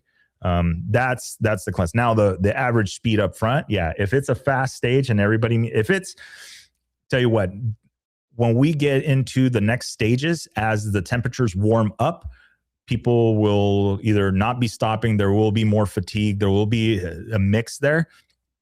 We might get a better idea of that here. I don't see them, I don't think that's going to be such a big difference. So I don't know. Well, I'll see if we can come up with some numbers. We'll ask the other one we can ask is tomorrow. We'll have Willem Avenant on the show or join us on the live stream. We'll talk a little bit about that and see if see what he thinks. My guess is it's probably closer to that like 20 kilometer per hour gap in there, somewhere in that range. I don't know. We'll see. Or maybe it's more. Maybe I'm way off. So. All right, let's go back on over. Let's see what we've got here. Let's head back out.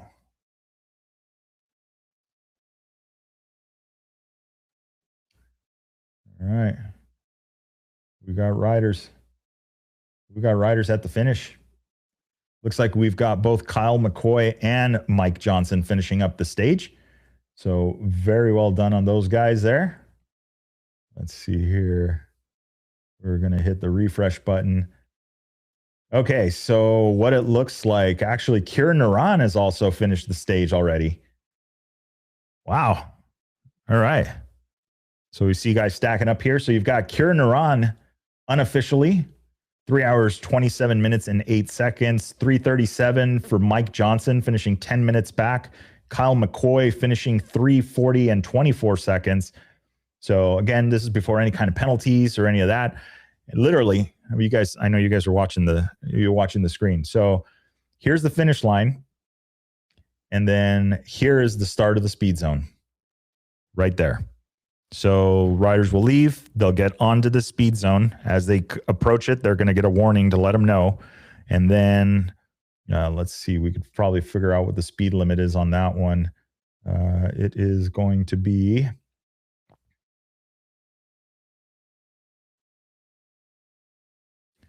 that speed zone is going to be 110 kilometers an hour, and then it's going to slow down to 40.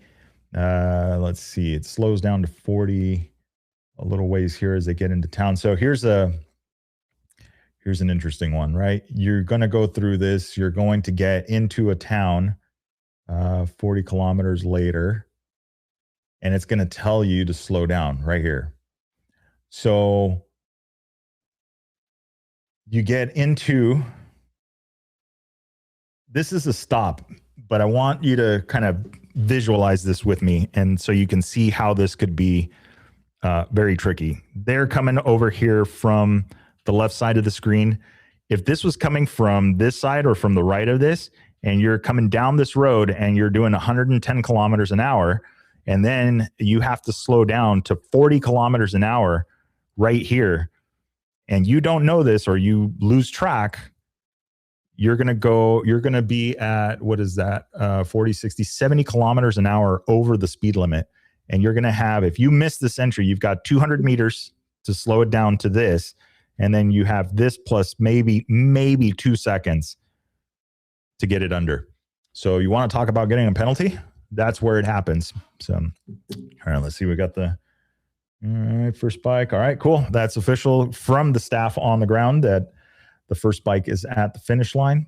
Obviously, they got to handle business first. So they'll check the rider in, get the stage times, get the time card, and then they'll get the rider processed through, and then we get the message letting them know that the first riders are through. So very, very interesting to see.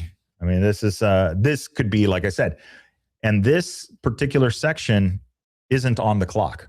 So your race clock ended 40 some odd kilometers ago, but that right there could be a penalty, and you get back to the bivouac thinking everything is fine, and next thing you know, you're staring at a 10-minute penalty because you came in just a little too hot into a speed zone. So seen this happen before. Some people think that it does not count. It absolutely counts in the sport of rally raid. You know, if we want to rewind back to January, you had Tasha Sharena who left the bivouac wrong, right? Didn't go through the control point exactly as planned. Now, could have been his fault, could have been the organization's fault. The signage wasn't clear coming from a particular direction or whatever it is. 10-minute penalty. You know, you haven't even started the race yet. So very, very interesting to see. Okay, I'm going to take a water break here really quick, and we'll come back.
All right, what did I miss? You guys managing everything?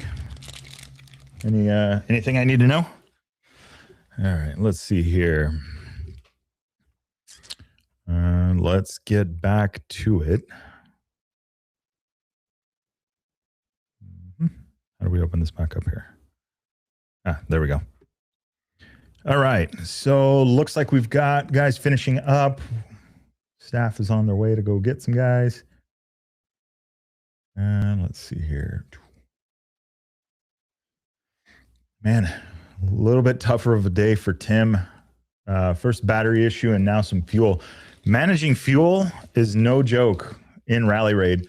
Most of the bikes here, you know, yeah, you could get a larger fuel tank, but a lot of the bikes built with the tanks that are available nowadays, you have to manage fuel.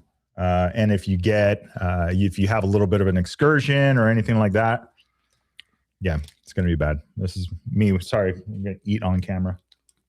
But, okay.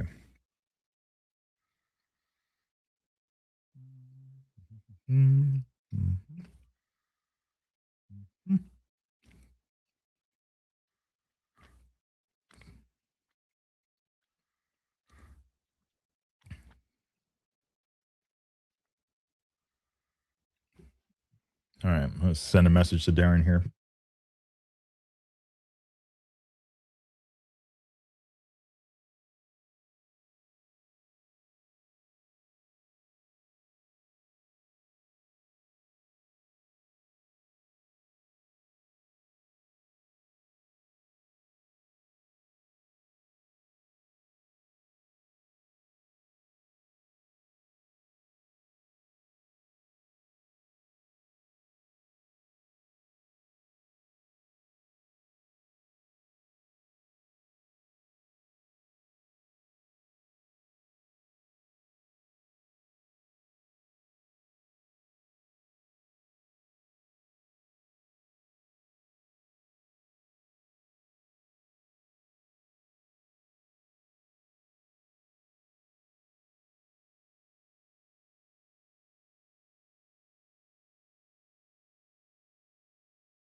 Yep.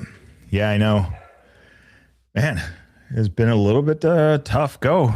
Battery, and then it looks like it may be the battery again, and then, you know, out of fuel. But, you know, it's maybe as Rally Raid. I mean, Cove's got an option, right? 8-gallon fuel tank. I mean, not to say most of these guys, a lot of these guys are all on. I mean, Mike Johnson, he's on a 450 FE 450 with the, you know, the standard desert tank, and so yeah, it sucks. But you know what? There's still more days to go, and still more chances for fun, right? So yeah, all right. Let's we'll change the background here in just a second. I'm gonna get scarf down this protein bar really quick.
All right. So, man, I'm just waiting to see the updates and getting a few things handled. But man, it's been a pretty quick day. First bikes are less than 20 kilometers away from the bivouac and getting into the hotel. Rest of the field looks to be moving pretty good.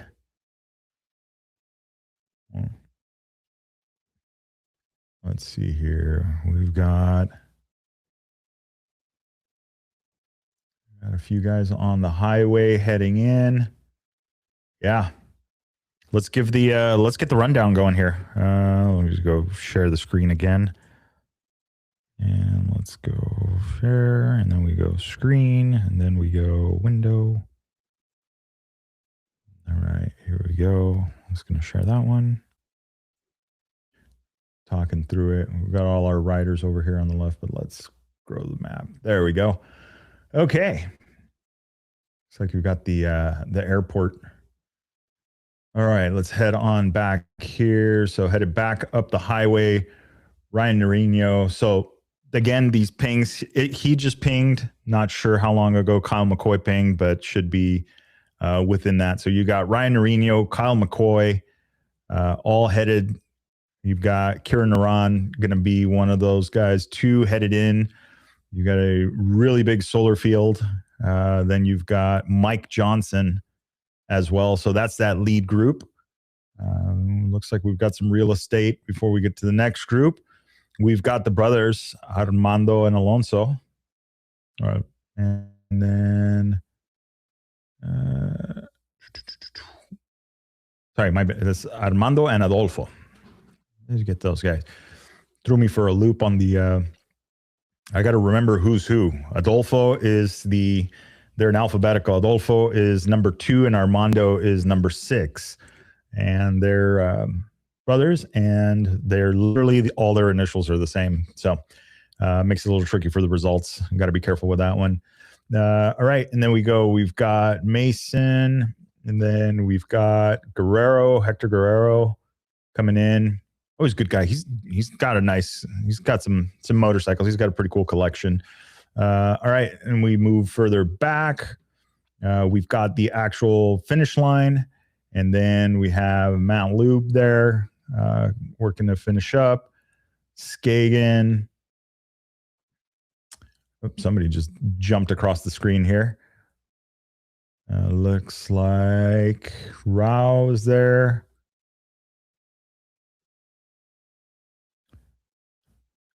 We've got Mumford and Superville. And all right, then we got those. Okay, so Witchkers. Got Mike Shirley from Rally Navigator. Mika Burns.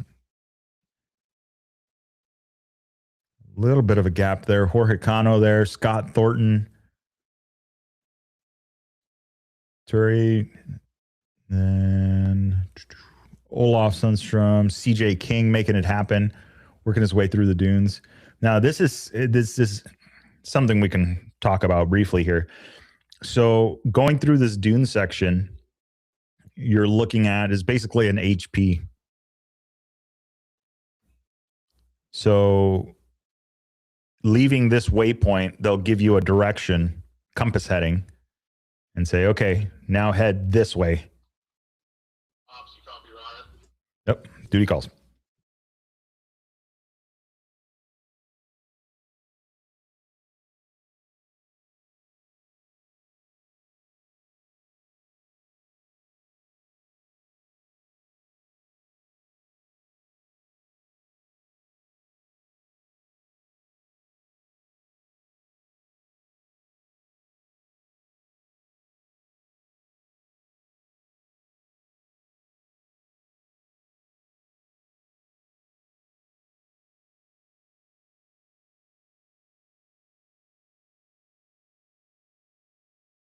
Okay, so again, we'll give you just basically a direction, move from one section to the next, and that's going to be an HP section. So it's not that the track is a straight line across.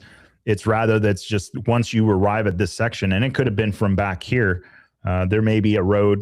It looks like there's a road or an access road. And then it tells you when you get to this point, this waypoint mask, when you arrive there, leave it at this direction, and then you're on to the next. Now, this waypoint, like we talked about earlier, is each of these waypoints, you have to, this is a waypoint mask, so you have to be within the radius for this to open up. So in this case here, like say for instance for Olaf, being down here, he could be just outside of the open radius. I mean, like just one dune over. And that's the difference between getting the arrow, letting him know that this waypoint is right here to his immediate right, versus continuing on down this way, looking for this, this particular waypoint. Now, again, this is something that we had talked about. If in this course, if he's moving across, leaves the waypoint, and then going through these dunes slightly favors going left, and then moves left, and then moves left. Even this one direction change out here, and now this may not be the case, right? This is just an example.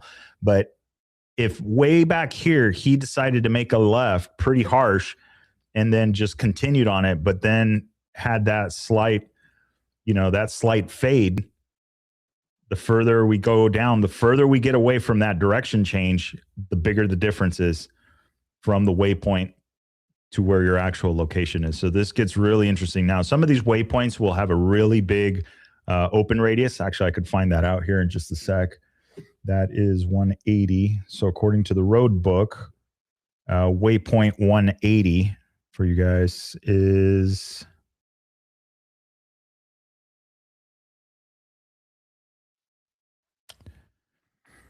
Waypoint 180 has 300 meters of an open radius.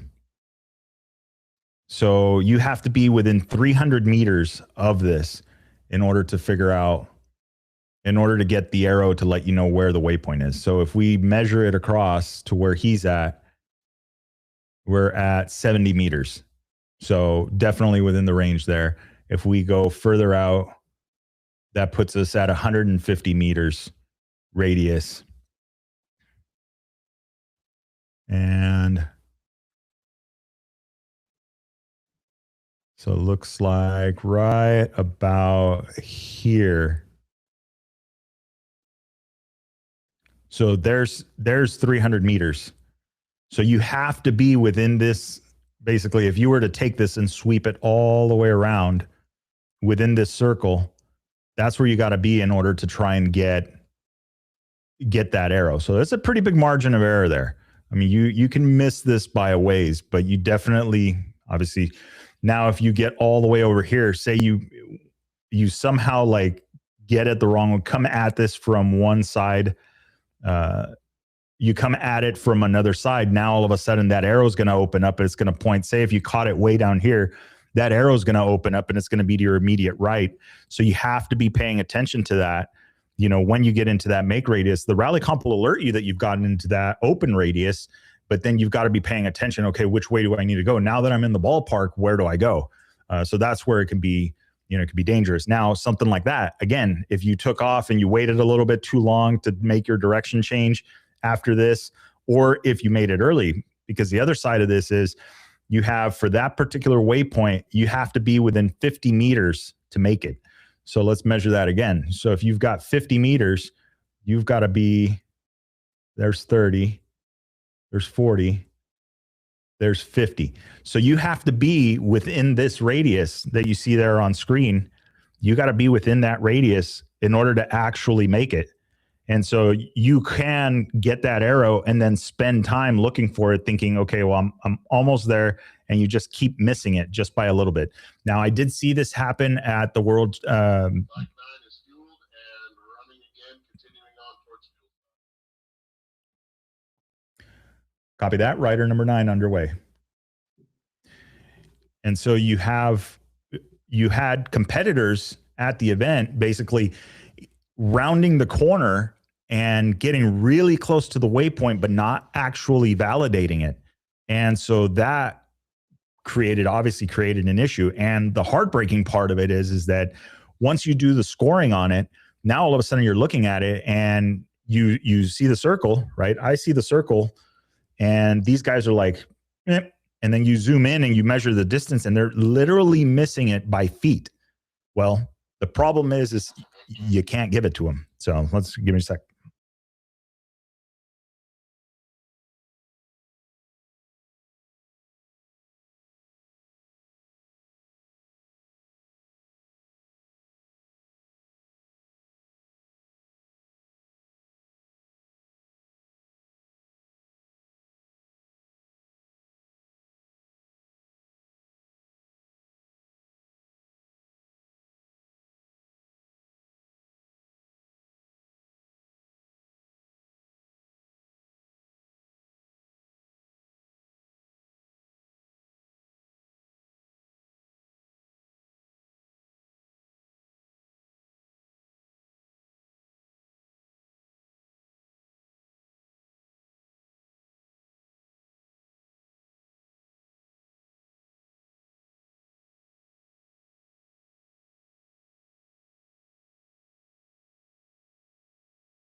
All right, so we got an update. So looks like Tim has made it to the fuel stop.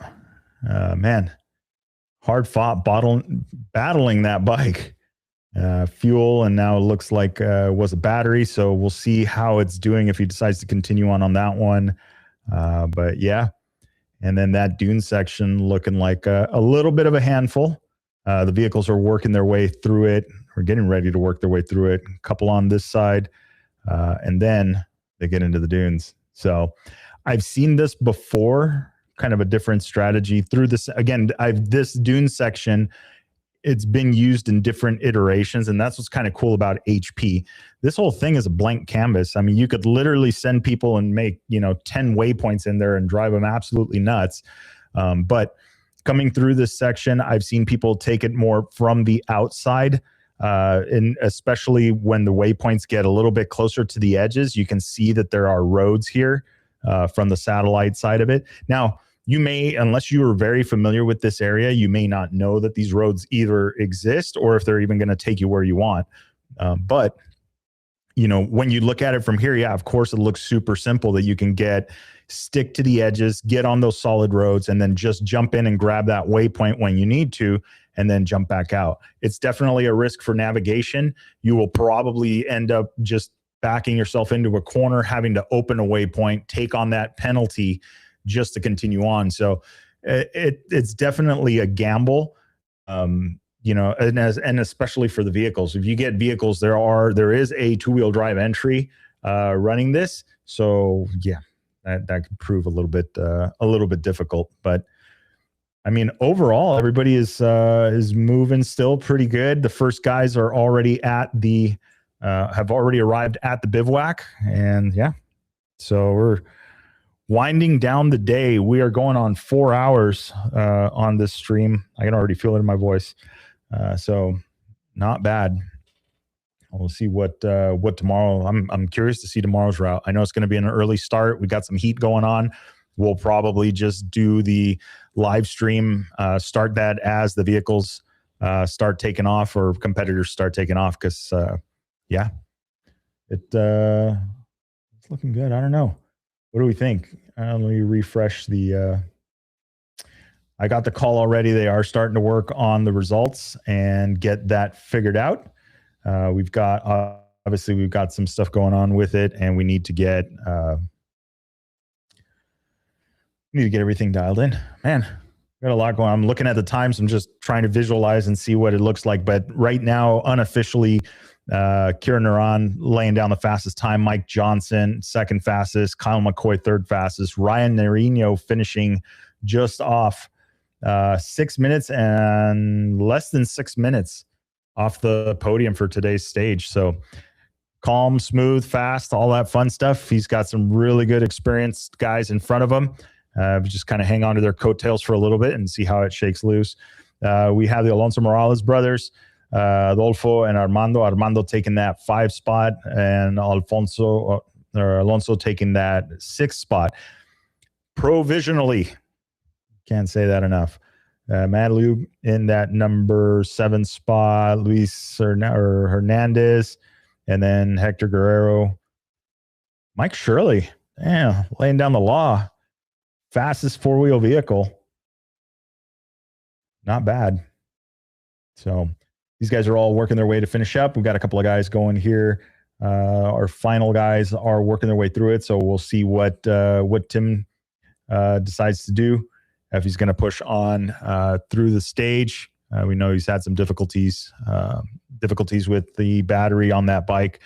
So we'll see what happens. So I'm going to take a little bit of a break, and then we will be back a little bit.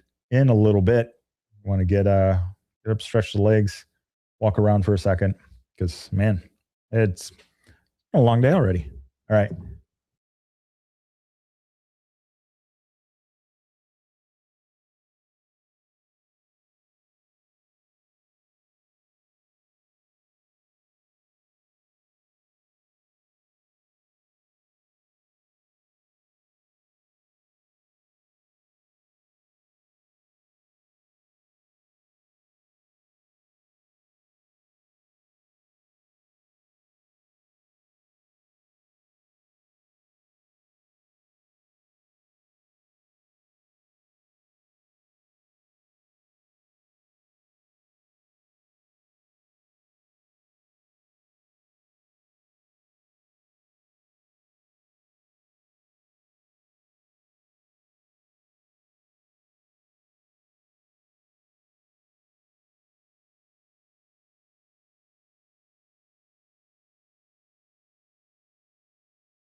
I know you're watching us, Ryan.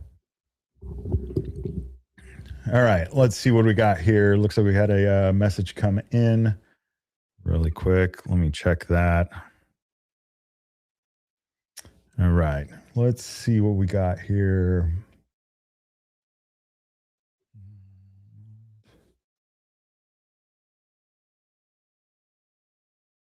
All right. Okay, so now we have got a fuel situation. Let's zoom on out and find out what is going on.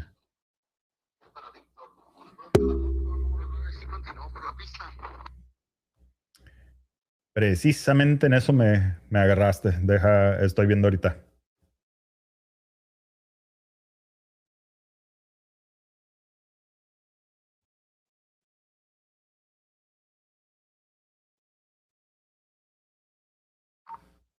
Así es, aquí Bernie, el fuel stop. La 9 se fue por la pista. Ya cerramos aquí el fuel stop, no se por la carretera a los crossings. Enterado, entonces aquí esperamos.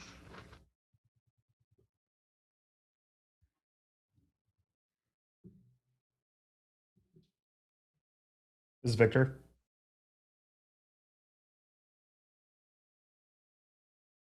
Oh.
I know, right? It's kind of a different concept, trying to do live streaming and then run the or do ops stuff. Well, I should say doing ops stuff and then also trying to run a live stream on the backside. So sometimes I got to ignore what's going on with the camera and the live stream so that we can do stuff, obviously organization stuff.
Oh man. Okay. So he's putting the headphones on. Now it's serious. So we're trying to get Ryan Norino in here in just a second. Let's see here. Just got to download the stuff here. Oh, get situated. Headphones, do all that stuff again. Okay, here we go.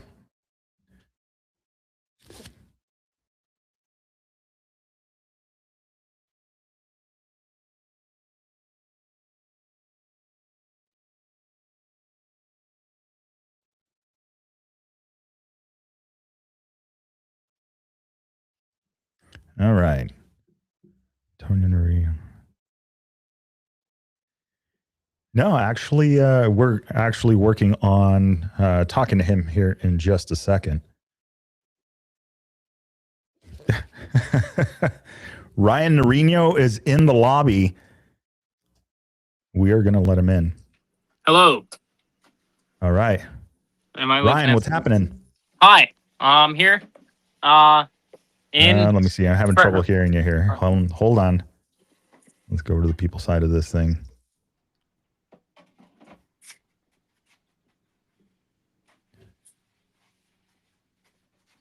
Can you hear me now? Yeah, I can hear you. Yeah. Yeah, there you are. Cool. Dude, what's happening? How did it go? Good. Like it was fast and smooth and sand track and got lost like twice. Two big losts, right? There was there was a fence. I could probably look at the roadbook and tell you the kilometer, but there was like a fence and then it says turn right in 200 meters. There's like a turn right again, right? And then I turned right. I went 150 meters, turned right, like right there, right? A lot of rights. And went down the road. And it was like, okay, went down maybe a kilometer or two. It was like, I'm going the wrong way. Like, I didn't find it was like, it said there's a ruin, and then you turn right again. And I went, and there was nothing. And when I turned around, I saw Siren and Mike Johnson coming. And I'm like, oh, wait, maybe I'm right. Right. And then I turned around again and they blasted by me. And I'm like, oh, let me follow. And then I went like 100 meters. I'm like, wait, I was wrong. That means they're wrong too. So I went back to the fence, the original fence, and then did it again and went 200 meters and turned right, like actually at 200 meters. And turns out there was a road 50 meters after that first one kind of crazy. Yeah. Yeah. Yeah, I saw earlier. Yeah, there was a little bit of a little bit of a group going of people that were getting lost, but it seemed like the flow kind of started and everybody started figuring it out. And I was like, uh-oh. Yeah. No, it So you had was. some fun. Yeah, it was fun. And then just like Mike and Siren were racing, and I saw their dust, and I'm like, well, I don't want to crash in any dust, so I'm just gonna stay back behind the dust. So it was cool because I was riding, and then like where I was navigating, like I was navigating the whole time, but the dust like validated where I was going, which was really nice. Okay. It was like Yeah. better than opening a waypoint. Right. So a little bit of a tow, a little bit of strategy, you know. Yeah, and then also like I put in 7 gallons of gas in the bike yesterday, thinking that Yeah. it'd be enough. And right after the gas stop, my rear tank was empty, and I only put like 2.5 gallons in the front. Mhm. So I was kind of freaking out because when I got to the finish, well, like right after the gas stop, like 20K, my fuel light turned on, that I was out of gas pretty much, and I switched to the front tanks. And then when I got to the finish, the front tanks were empty too. So I was kind of on fumes. So I was kind of worried. Yeah. So yeah. Tell me about that decision. So how much does the bike hold in total? Because somebody earlier asked about that on the live stream. Like, what kind of bikes are these guys riding? This one I'm pretty sure it's 8.25. Okay. Pretty sure it's 8.25, like something like that. But I don't know. I put like 25 liters or so, 26 or so at the gas station, because I'm like, it's not that long, and I know that the bike will do 300 kilometers if I filled it up. Like it'll do 320. That's the longest I've gone on like full. So I'm like, okay, well today is what, 280. So I'm like, let me just put like a gallon or two less, right? Gotcha. So yeah. So we think we're going to do that again tomorrow, or we're going to keep it? No, we're filling that thing up because I've always filled it up all the way, just to have gas, because I don't want to leave a can. Not that I won't leave a can. It's just like I have literally a camel of a gas tank on me. Yeah. So might as well use it up. Now, how bad though does it affect the bike? Like, I know you can switch between tanks. How bad does it affect the way the bike rides? Okay, so the bike's really stable as is, but if it was a dune day, I drain the front tanks first, so then it keeps the front end light. But since today was like sand tracks and smooth, and they said there was a little bit of dunes, I was like, it doesn't matter for 2 kilometers of baby dunes. But no, just like drain.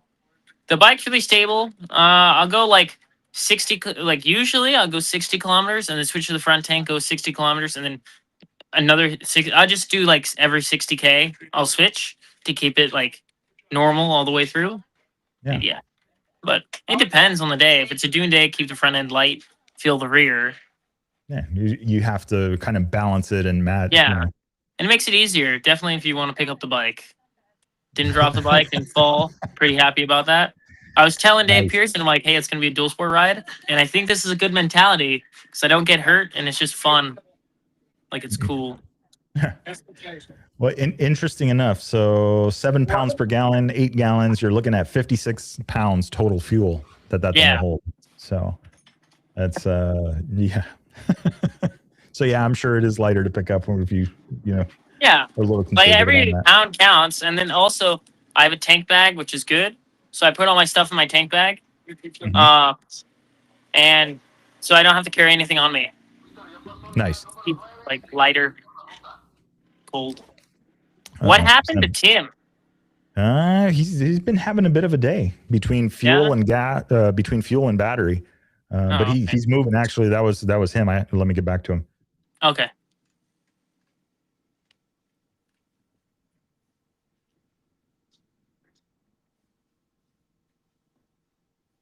All right, how to do.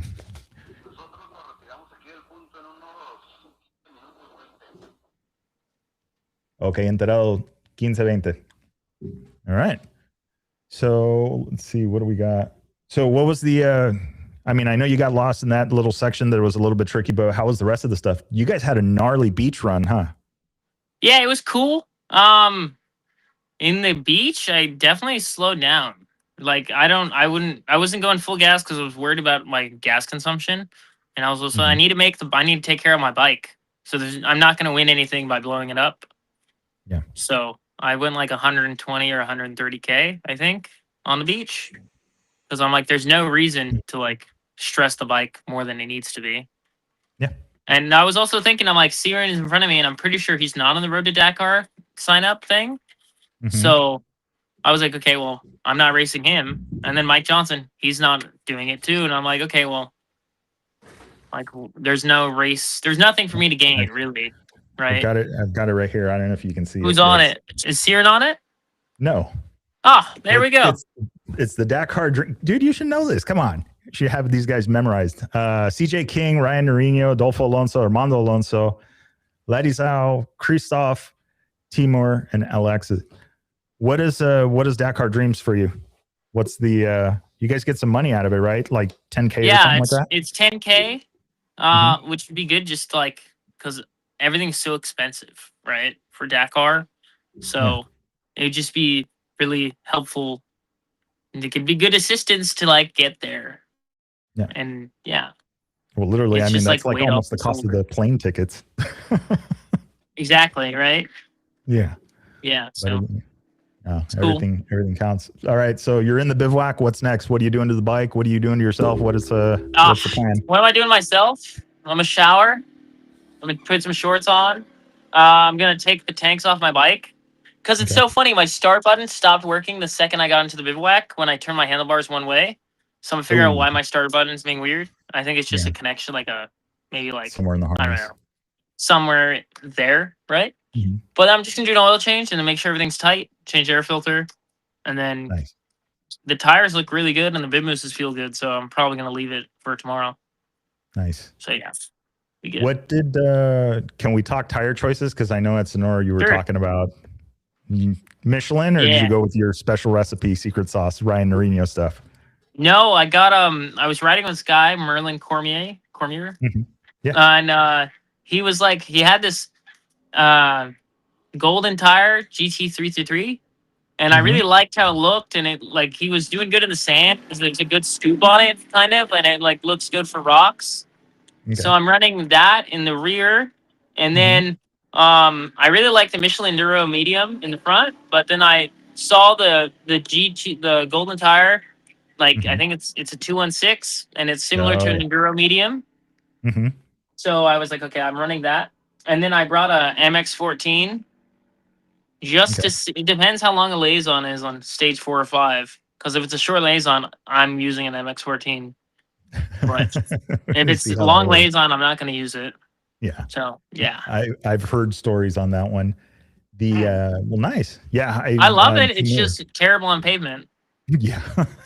Like I wanted to test it, and I smoked one. Like I didn't mean to. It just happened to happen that way. Yeah. Yeah. The 216 front. Are you running the 9100 or 9090? 9100. Yeah. 9100. Okay. Yeah. Yeah. And then bib mousses. RockyMountain.com didn't have any Michelins in stock. Like they didn't have the MO2s in the rear. So I went to my local dealer and bought nitros. And it's been crazy because I've been using Mason Klein's like used bib mousses for the last like 2 years, and I haven't bought bib mousses in the longest time. So I was shocked on how expensive it was. Yeah, yeah. So it was crazy to buy them all and see like what they actually cost, right?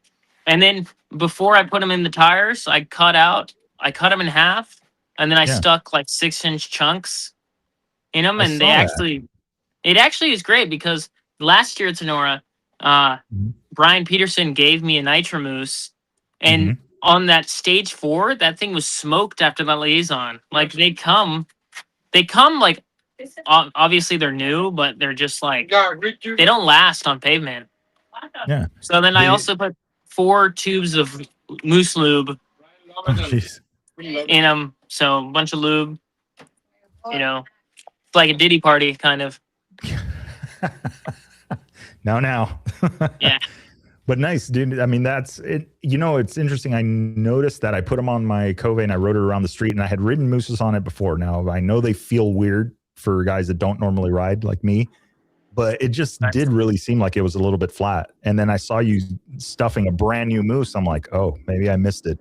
Yeah, I'm shocked like how much I could get in there. But it's also I want them to last because we bought 2 sets, 2 tires, 2 bib mooses. Well, 4 tires, 4 bib mooses.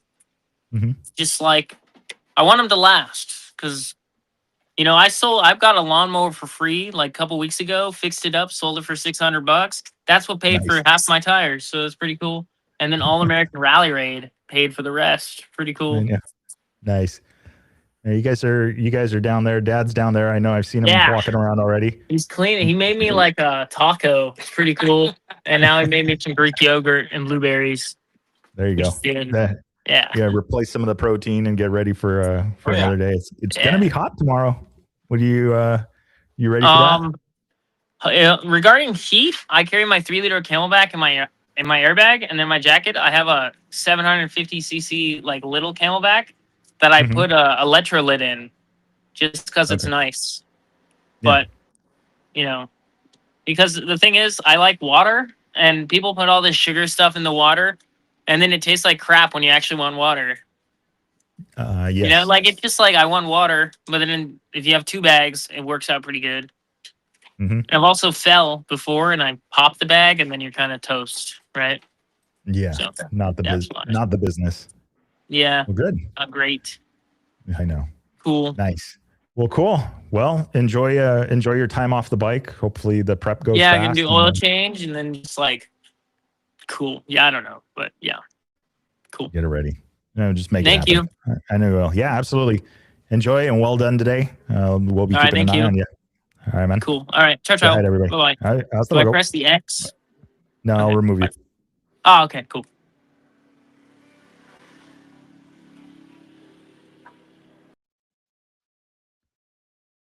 All right, there you have it. That was Ryan Norino finishing up his stage, All-American Rally Raid. So very, very nice. I mean, this is fast day. It looks like the navigation. I can't wait to hear a little bit more about this. I know there was a little bit of a tricky spot there in the middle of the stage, and I know guys were having a little bit of a tough time, but that was early, and then the flow just kind of developed. I don't know if it was more tracks got laid down and people were just following the tracks. It was a little less confusing, but we'll see what the guys have to say once they get through to the finish line. They have their meetings and all of that stuff. I'm sure we'll hear a little bit more about that. But all right, so let's get back to checking in with everybody. Looks like Tim is working his way through. Nice. He continued on course. We were wondering if he was going to move out of it, but no, he is continuing and moving right along. He is on his way to 162, which is going to put us at... All right. We're definitely closer to the finish line here. So remember, these guys are going to kilometer 209. Go for ops.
Okay, I know what you're thinking. That was not alcoholic.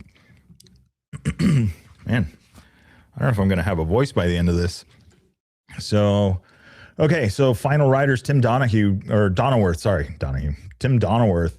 working his way around. Again, he is moving just updated 45 kilometers per hour. Going to be heading into it. We've got race organizer. Talk about getting your hands dirty, man. Darren Skilton, the general director of the Sonora Rally, sitting out in the dunes, hanging out, went out to help one of the guys out of the dunes, and is now hanging out and waiting for Tim to approach, and then we'll continue on down. So looks like we're getting close to wrapping up everybody here on the stage, and we'll see what happens. But I don't know. What do you guys think? So we're going to do this all over again tomorrow. I don't know. What should we do differently? What more should we do? I think that was pretty cool. We've got a chance to get Ryan on there. I'm just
So I'm not sure if you guys could see Ryan Blair putting in the work with the org, helping these guys out, doing some sweeping. We talked a little bit earlier about Darren hanging out, waiting, hanging out, keep an eye out on riders in this little mini dune section. This I've said it a few times in the stream. This dune section here is not easy. Obviously, we looked about it earlier. We flew over some of the dunes a little bit closer to San Luis. Obviously, a little bit different compared to this. But yeah, nevertheless, not easy for these guys. So we're looking at the way these guys are flowing. He's almost to the finish line. Looks like we've got 2:05 and 27 working their way through. Then we're going to have 11 there with Goss, and then bringing up the rear at the moment with a tough day. I mean, it's been a long day for him. Tim Donnerworth, ADV Tim, working his way down into this dune section. So it's pretty much, I don't know, it looks like it's kind of the final test. Get through those dunes, get some beach riding in, come up to the finish line, and just take the highway home. So it doesn't look too bad. I don't know. So we'll see what tomorrow brings for these guys. I think it's going to be a challenge. I know they're getting started early so they can get getting started early because of the heat. You know, we are expecting definitely some warmer temperatures tomorrow. Last time, let's see here, they're going to be leaving Puerto Libertad tomorrow.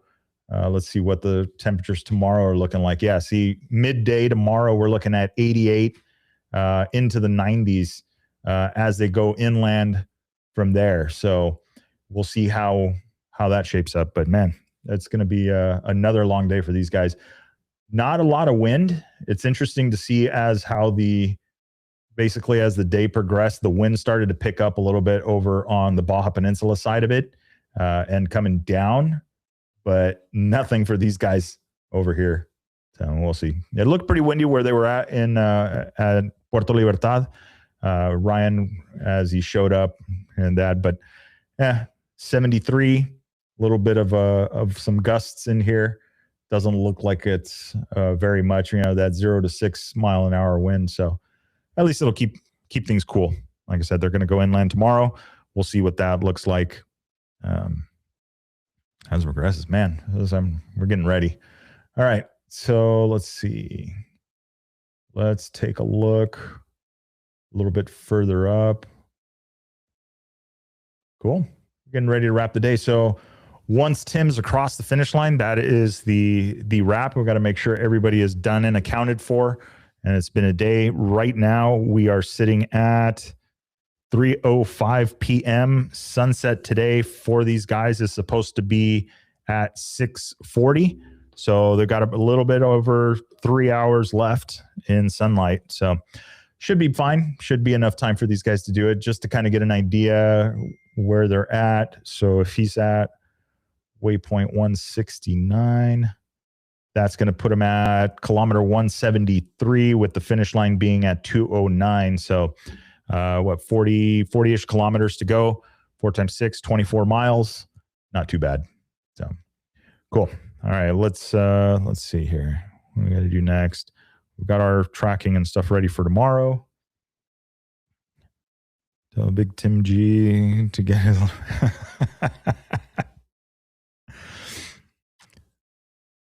let's see here.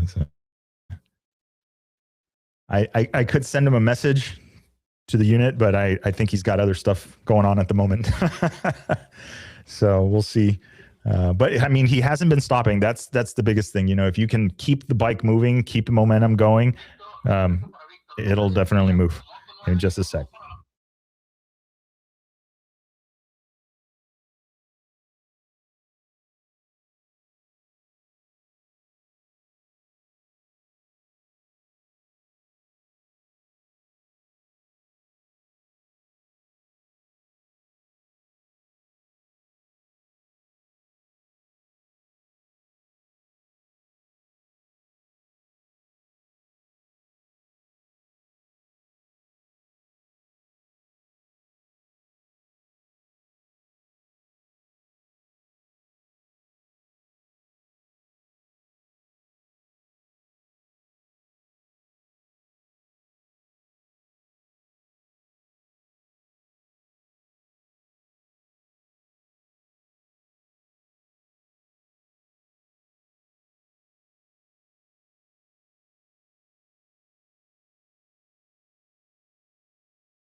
All right. So we've got confirmation that our final rider, Tim, is moving through the dunes, making it happen, using a jumper box to help his battery out when he has issues.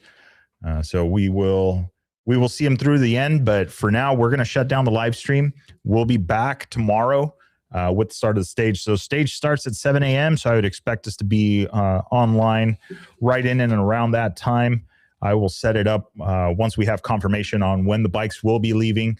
Tomorrow is supposed to be a warmer day, and it is supposed to be a long day. So we want to make sure riders are going to get out a little bit earlier. So keep an eye out. Keep an eye on the social medias. We're going to post, of course, when Tim finishes. Can't forget about that. But then also we'll look at our start time for the live stream tomorrow. Hope you guys enjoyed it. If you got any suggestions, feedback, questions, concerns, comments, send them on over. So hope everybody enjoyed. Again, we will see you guys for tomorrow, stage number 2 of the 2026 Sonora Rally. See you guys.